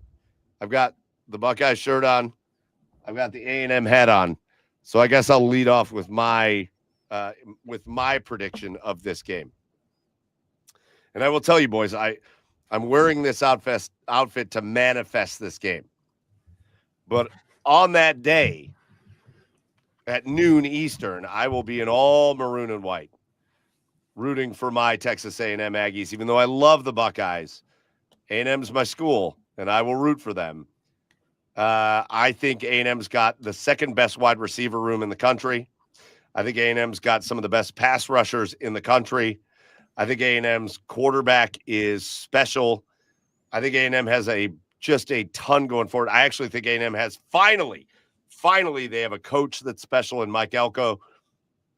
And I think Texas A&M is on their way to big, big things.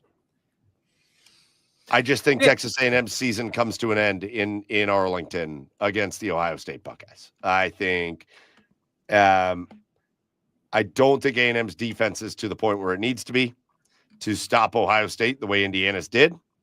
I will be rooting for them all the way, but I think Ohio State, if A&M has the second best wide receiver room in the country, Ohio State has the first. And Ohio State's defense is better. Ohio State has just so much more going for it, and I think Ohio State's going to be pissed after their loss to Indiana. So I will take Ohio State by multiple scores in this game.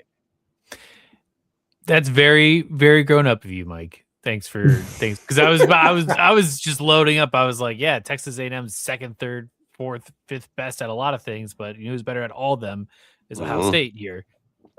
Look, in the past decade, the 2 times Buckeyes, now they've been in multiple times, but the 2 times they've won a championship, there's always been some adversity going into it. Whether you're down to your third string quarterback, and you got Cardale Jones started, whether you lose to Michigan on the last game of the regular season, miss the Big Ten championship, we got that feel this year. We lost to Indiana in the Big Ten championship, and I think that is just going to ignite this team through the playoffs. I think they're just going to be running around, taking names and kicking ass and taking names. Yeah, or kissing ass and taking names. Hey, one of those. Yeah. Licking ass and taking names. They're gonna roll through this, man. I think I hope it's A&M. I think it'll be a fun game, but I think this is OSU's side of the bracket here. Came here to kick ass and chew bubble gum. And I'm all out of bubble gum. Oh, what a movie. Yeah, I mean, Ohio State wins this one. They win this one big, and they're gonna they know how to take it up a notch, take it up 4 notches in the playoff, and I think they beat Texas A&M handily. I agree, and I think it happens even if Miami wins. I think either one of those games, Ohio State moves on. All right. So real quickly, the Final Four, if we have it right, would be Indiana, Texas Tech, Georgia, and Ohio State. That's the top 4 seeds. That would be the opposite, by the way, guys, of what happened last year. Remember, the top 4 seeds all lost last year. Yeah. No top 4 seed won last year. All of them lost.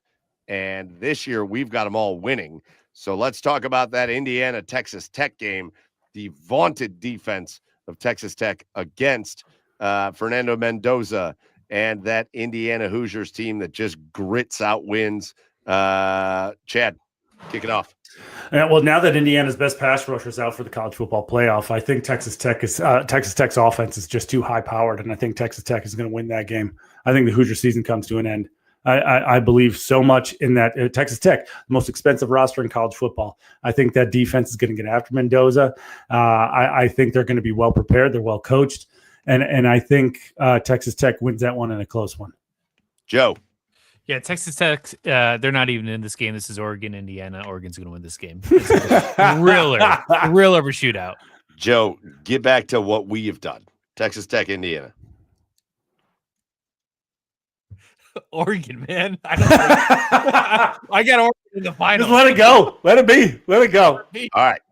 I'm with you, Chad. I picked Texas Tech in this game. I would stick with them in this game. I think the defense is just unbelievable. So, and I agree with you too, that I think there's going to be a moment in time where the way Kurt Cignetti does things, his team's going to be feeling themselves a little too much.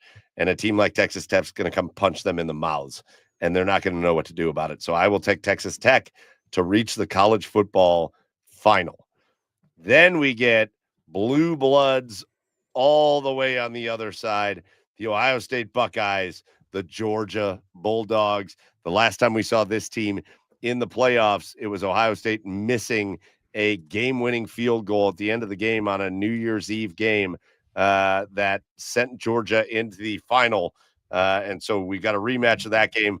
How do we see Ohio State, Georgia shaping up? How many years do we have Fielding still? Is he going to be gone after this year? I hope so. I'm so sick of him. He's just a horrible kicker. Just misses every single kick in a critical game. Man, dude. It's Ohio State's year. I mean, I don't think any SEC team is going to stand in the way of them. I think this side of the bracket's weak. I think Georgia's a really good, solid team, but Ohio, just like the A&M conversation, is just better at everything.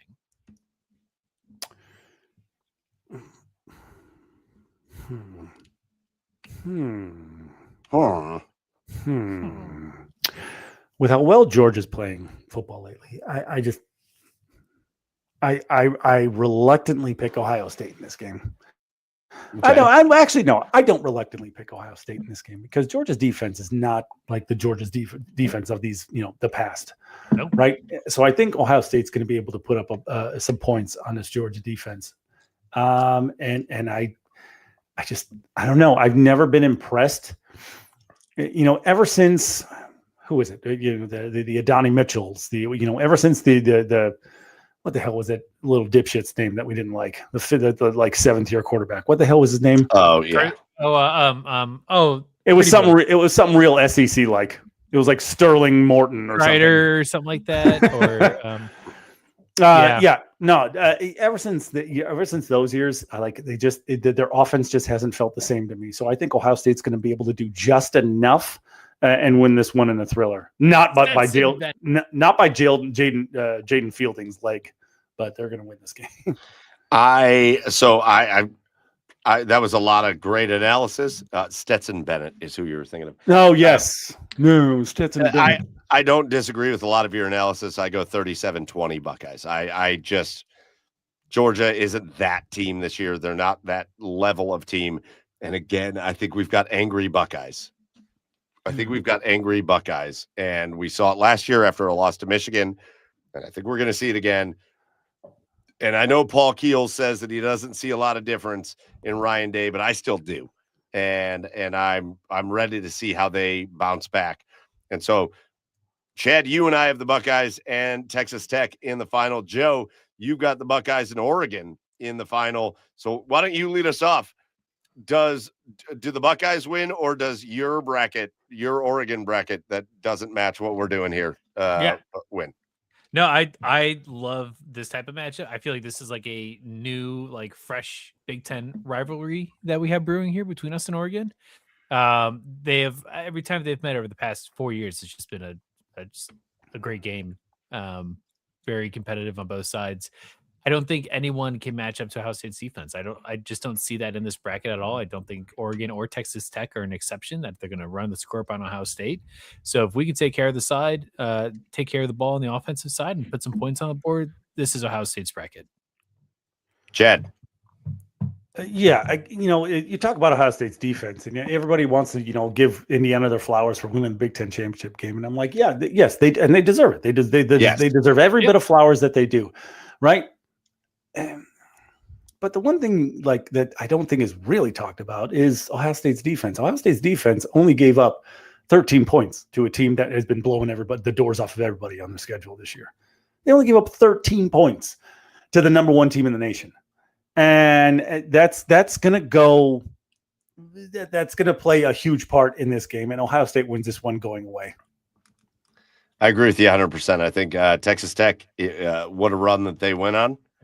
And I think Ohio State shows them what it takes to win a national championship. And I think Ohio State beats Texas Tech. Now, Phil said this in the comments.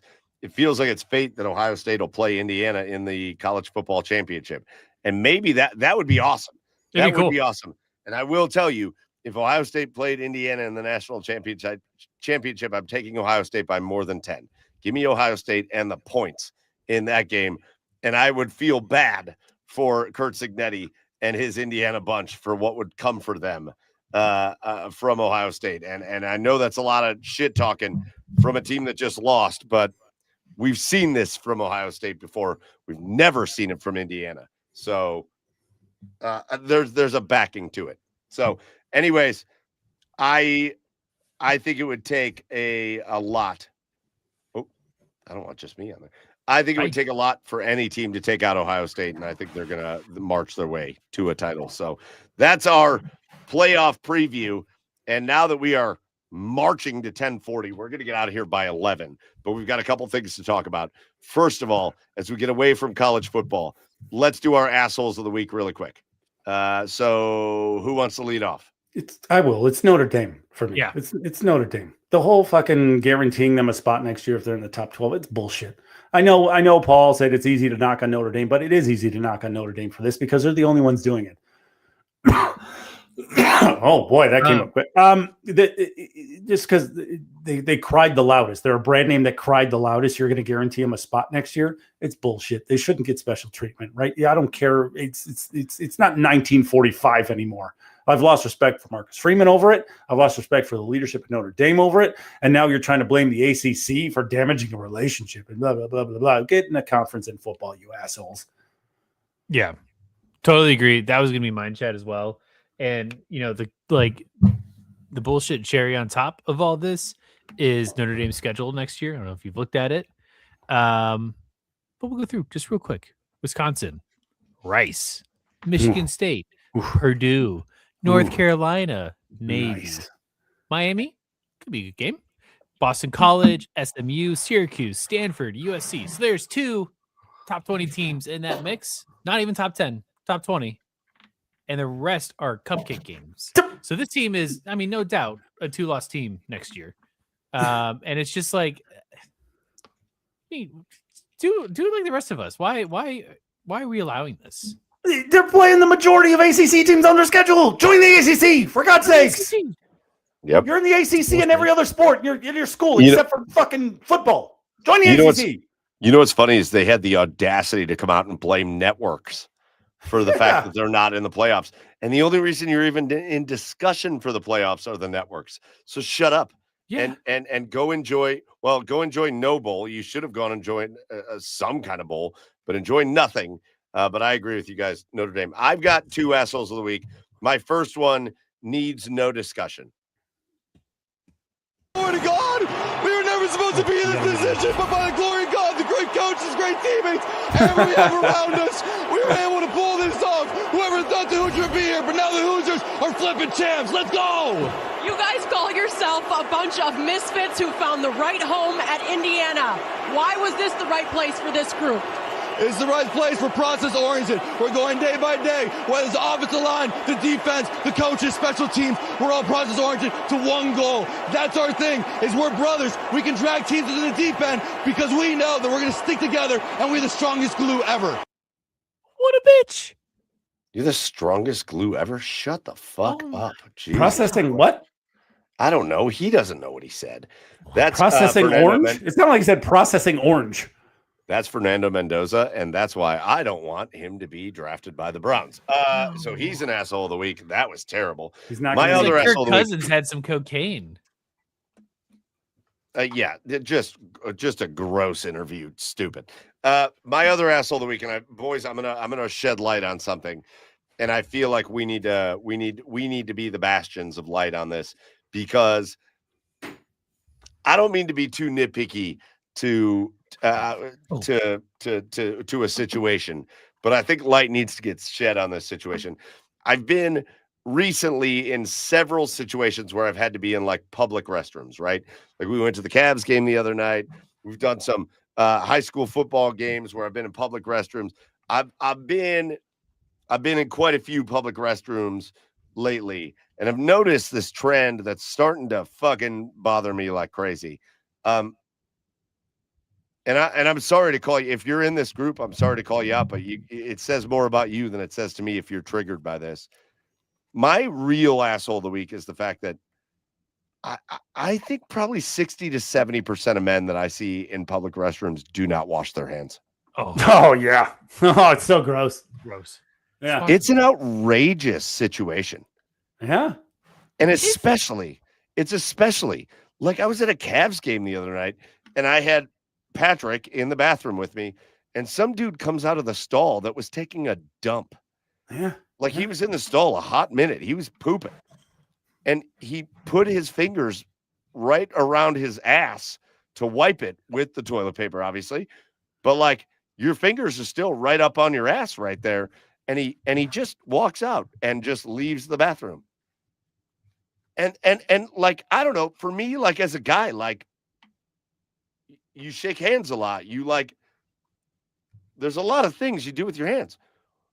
You can't for 15 seconds just spray some soap and water on your hands and just like take a hot second and wash your hands. This is, I believe, a pandemic amongst men. Wash your goddamn hands. Like, what are we doing here? Look, if not for literally touching your junk in the bathroom, and that should be reason enough to wash the hands. You're touching so many things. Like give your body a chance and just like get rid of some of the grossness, you know? Yeah. I mean, and then there's the guys that, I mean, there's the half-assed attempt, right? There'll be guys who will like put their hands just underwater for like 2 seconds and think that's good enough. Well, it's better. It's better than nothing. It's better than nothing. But yeah, no, I can't tell you how many times that I'll be taking a dump myself, and I'll hear someone come out of the other stall, not hear the sink run, and I'm like, oh, what? They just walked out. Yeah, it's weird. It's weird. It's unhygienic. Come on, dudes, let's go. Like, forget about other people for a minute. Like, do you know how many times? Look at Joe right now, touching his face. Do you know how many times just throughout the course of the day I'll just be like touching my face, or like rubbing your eye, whatever, or like I got to pick something out of my teeth, or whatever. What are we doing here? Right. Wash your hands. It's not inconvenient. The whole place is set up for it to be convenient. The soap is right there, the sink is right there, the paper towels are right there. Just wash your hands. Just do it. Even if you just took a leak, wash your hands. Like, use it as an excuse to wash your hands. Yeah. It's wild, and it needs to be called out because, again, if you're a man and you're listening to this and you go to sporting events or concerts or whatever, you know that I'm not lying. The majority of men that you see in a public restroom do not wash their hands. And that is outrageous. It's outrageous. Yeah. No, completely agree. I got one more, and this might transition us. Kevin Stefanski, or Tommy Reese, whoever called the play. Will the play caller please stand up and tell me what the fuck was that second or 2-point conversion play? All right, so why are you not giving Shedeur a chance in a season where you are grooming him into a starting quarterback to make a play to win the game? I think there's a lot to unpack there, but yes, you did just transition us into our what really is going to be our last topic. I had a whole bunch of stuff. I researched baseball stuff. Pete Alonso is with the Orioles now. Crazy. That's so crazy. Edwin Diaz. Diaz is out with the Dodgers. The rich get richer. Still waiting on Schwarber back to Philly. Like, there's a lot I was going to get might into. Be dealt here in the next day or two. What happened? Skewball might be dealt in the next day or two. Yeah, we'll see. But we gotta go to the Browns. And you know what? I'm gonna agree and disagree on a lot of things, I think, with what you said there, Joe. But let's just jump right into the play calling. The Browns lose to the Tennessee Titans, a Tennessee Titans team that had one win coming into the game, but really, I think, came in with a great game plan. And there's a lot of reasons why the Browns should be scolded and fucking punched in the mouth for this game. But let's go to the big topic, which is, well, there's a couple of them, but the one you brought up, the Cleveland Browns were down 14. Shedeur Sanders drives them down the field. They score a touchdown and he rushes. That was his 7-yard rush. And they decide to go for 2, which I didn't like that. And they don't get it. And I had people yell. I said something about it on Twitter. I had people yelling at me. Well, when you're down 14 late in the game, it's very common for teams to go for 2. Yeah, just because it's common doesn't mean it's the right thing to do. Kick the field goal. Kick the extra point. Get your point. Go in and make a stop and give yourselves a chance to either tie or win the game. That's what I don't like. What I don't like about going for 2 on the first touchdown is if you don't get it, you have to go for 2 on the second one. What I'd rather have seen them do is kick the extra point on the first touchdown. And then if you score another touchdown, you have the choice. Do you want to go for the win and go for 2? Or do you want to go for the tie and kick the extra point? That's the thing that I think so many people didn't talk about. And so many people, they were arguing with me on Twitter. Well, this is what you do. This is what you do. No. Kick the extra point on the first one. Go score another one. And then if you want to go for the win, I don't have a problem if you don't get it on the second one because you're going for the win. But now, with the way they did it, you forced yourself into having to go for 2.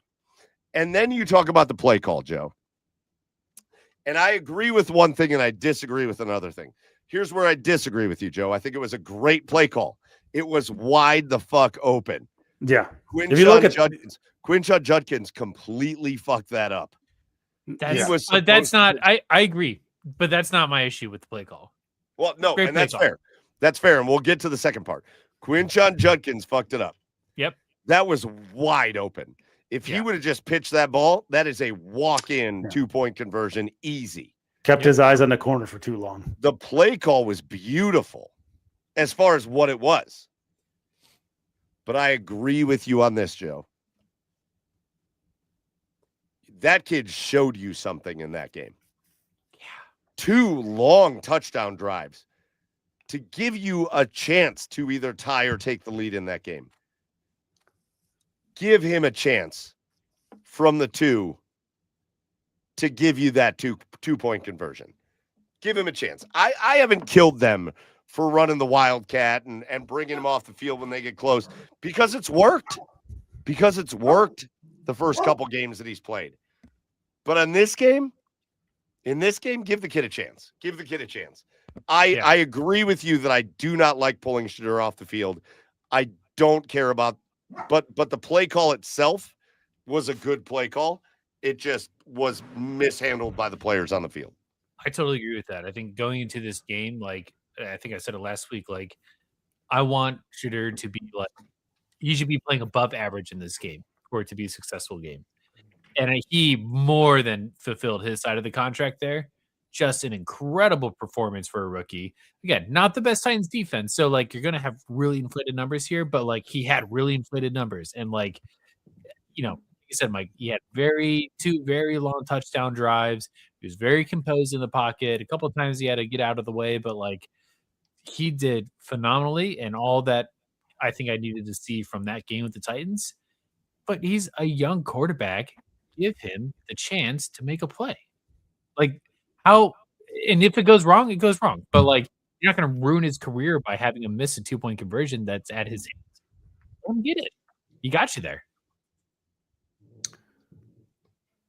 Yeah, I mean, he was the best player on the field for you that day, offense and defense. Mm-hmm. Shedeur was the best player on the field for you that day. So thank you. Yeah, I agree with your points, Mike. Like, I don't have a problem with the play call because if you look at the coach's cam of that play call, it was Quinshon Judkins pitches that like he should have. I don't know who the pitch man was, but he was gonna walk into the end zone. I think it was Larvadan. But yeah, you give him a chance, right? I mean, he was rolling. He was rolling in that game. So I don't know why you wouldn't keep him on the field and give him a chance to get the 2 points. So yeah, that's it. I mean, it's I said it last week and it held true, right? You know, he did what I thought he was supposed to do. Yeah, he did play kind of beyond that, but this is a Titans defense you should have been able to roll up some numbers on, and he did exactly that. He exceeded expectations last week. So I'm excited to see what he's going to be able to do in these last 4 games. We have 4. We have 4 games. People are like afraid to say this, guys. I am thrilled with what he did. Yeah. I said this on the last show, and I'm going to say it here. With these kind of quarterbacks, guys that are polarizing, and I really think through no fault of his own. He hasn't done anything to be polarizing, but he is. It's like you can't say anything. People will jump down your throat. You can't say anything positive about him without somebody being like, yeah, but that interception. Well, yeah. Do you know how many times you could say that about Brett Favre? Or like, do you know how many times you could have said that about Aaron Rodgers or what? And I'm not saying that he is that, but like, we've got to knock it off with like, you can't say good things without bringing up the bad things he did. Yes, he threw a terrible interception. That interception was really bad. And he took, I think, 2 horrendous sacks in the game. But like, other than that, Shedeur Sanders is the only reason you were even in that game at the end.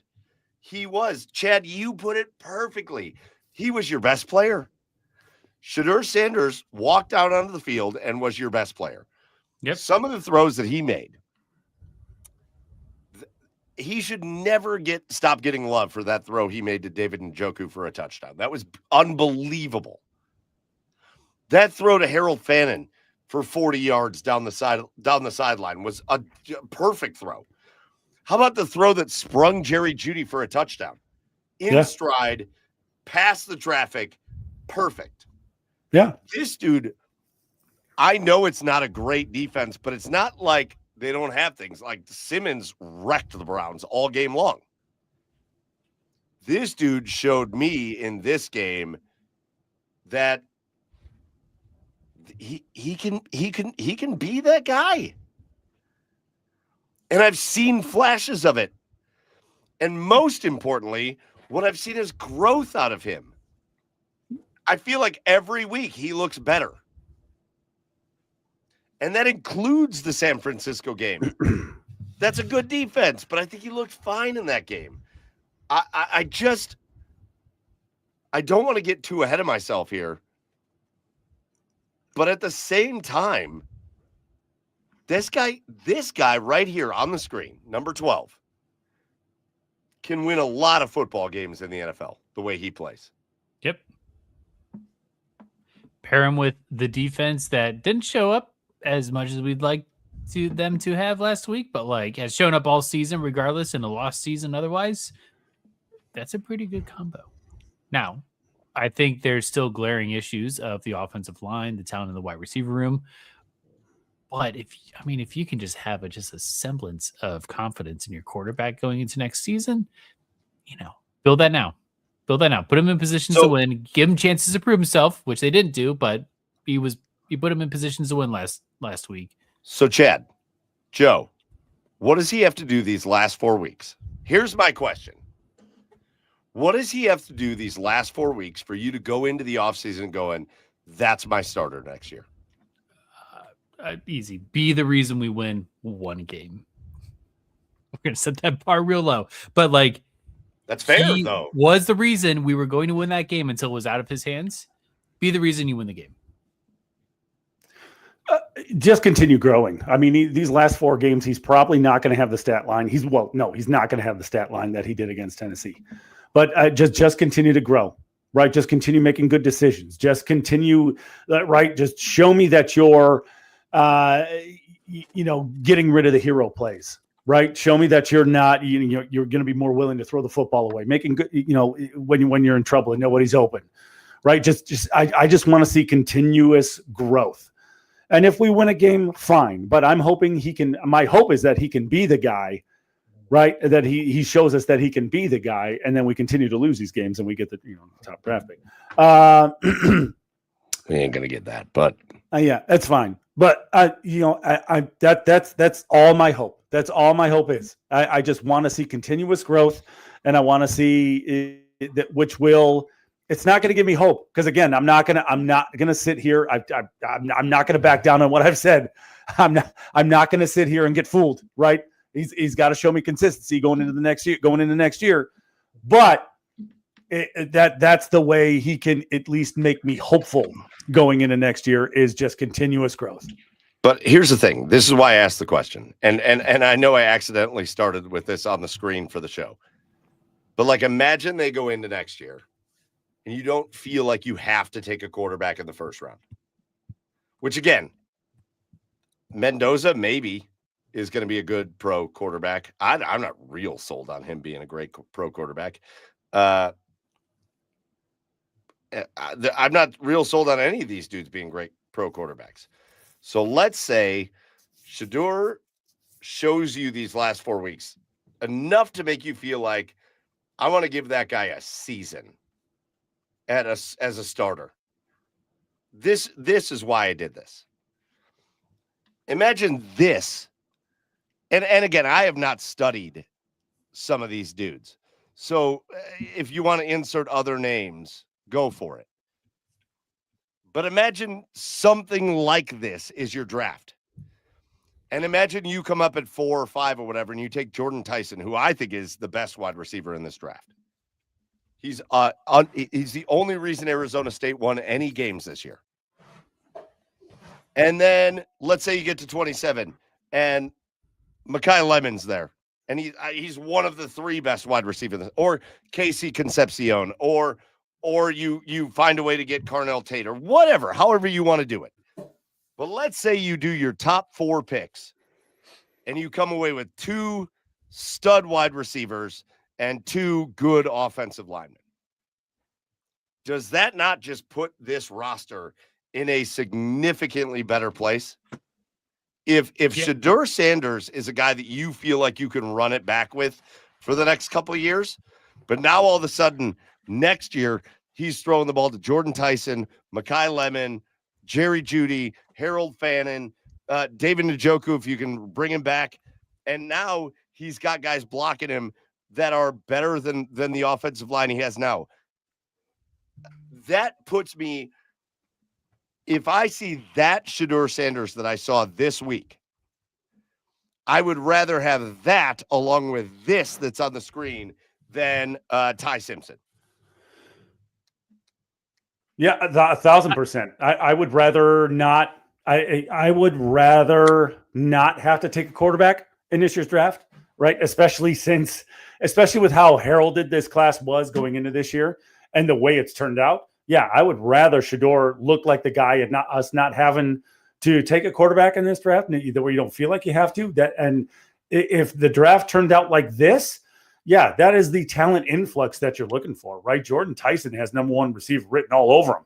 Mekhi Lemon has Puka Nacua written all over him, right? And then you solidify that offensive line, and you're going to have to redo that interior as well. Like if you can give me these 2 tackles and then do kind of like a Bears rebuild in the middle of the offensive line, make some trades.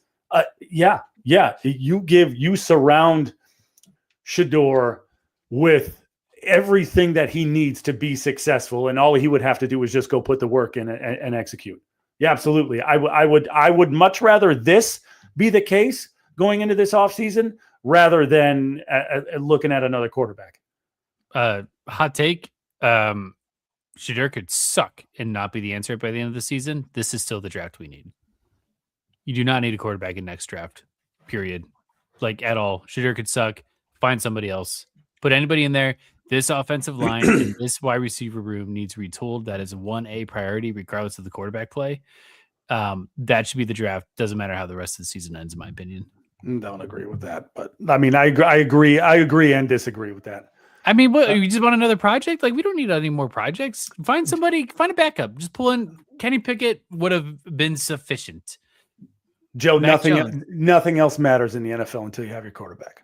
It's true, but you've got to make sure you've got your quarterback. Like, I also agree and disagree. If you feel like Fernando Mendoza is a surefire, easy franchise QB, that's a whole different thing. I just, in my head, I don't. And I don't think Ty Simpson is an easy franchise QB. And I don't know that guy exists in this draft. So where I do agree with you, Joe, is if you don't feel that, let's roll it with Shedeur again next year. He's showing you he's showing you so much, even if he's not great at the end of this year. He's showing you that he can be productive in the NFL. Yep. And let's give him a shot with more weapons. If you're not convinced that Fernando Mendoza is the dude, which, by the way, he's not even going to be there by the time you pick anyways. Yeah, agreed. All right. So that's all I wanted to talk about. The Browns playing the Bears in Chicago on Sunday. Who knows how that game is going to go? The Bears are 9-4. It's a good Bears team. They run the ball well. I definitely expect to see the Browns play the run better than they did against Tennessee. I think they kind of took Tennessee. I think they just figured they weren't going to run the ball like that, and they did. I don't think the Bears are going to have a great running game against Cleveland Browns. And with the Browns, it all just goes to one thing. The Browns would probably have 4 more wins this year if they would just stop giving the team that they're playing the ball on their side of the field. That is what the Browns do. Again, against the Titans this week, they had an 8-yard drive for a touchdown and then a 30-yard drive for a touchdown and like a 50-yard drive for a touchdown. The Browns have to just like maintain field position on some level, and they'll win a game or two by the end of the year. But it'll be a tough one. This is a good Chicago Bears team. It's a good defense. They are the number 1 team in the NFL in plus minus on turnovers. those defensive backs. This, I think, is a great test for Shedeur Sanders because these defensive backs and linebackers for the Chicago Bears intercept teams like nobody else does. And I think this is a really good test for Shedeur, as long as his guys just make plays for him. Yeah, I totally agree. I think this is a really good Chicago's Bears team this year. I think they're in winner go home mode right now. That's a very crowded NFC playoff picture. They have to win out to not even guarantee they're in the playoffs, but like to have a shot and have some things happen. So this team's going to give you your best. It's going to be a typical Browns game. I mean, we're going to give up a special teams touchdown or a massive return. We're going to fumble the ball on our own 15-yard line. And our defense is going to play great. It's going to be probably 35 to 17 Bears, but I think what I'm looking for is Shedeur to again build off of something what you did last week, and do not from the coaching perspective, like give him opportunities to flex himself to be successful. Don't take him out if the game's on the line. Because it doesn't matter. It doesn't matter if we lose this game. Do not take him out if the game's on the line. Give him a chance to win it. Bear down, baby. Bears are going to win this game. I mean, there's going to be some sort of critical mistakes, whether it's special teams or whether it's the Bears defense are going to make a play. Something's going to happen where the Bears are going to win this game. But hopefully, like I said, I'm hoping Shedeur is able to is able to look good. Again, I want him to look good the rest of the season, and the Browns lose these games. That's what I want for the rest of the season. I think that's fair. I think the Bears win. I think it's very close.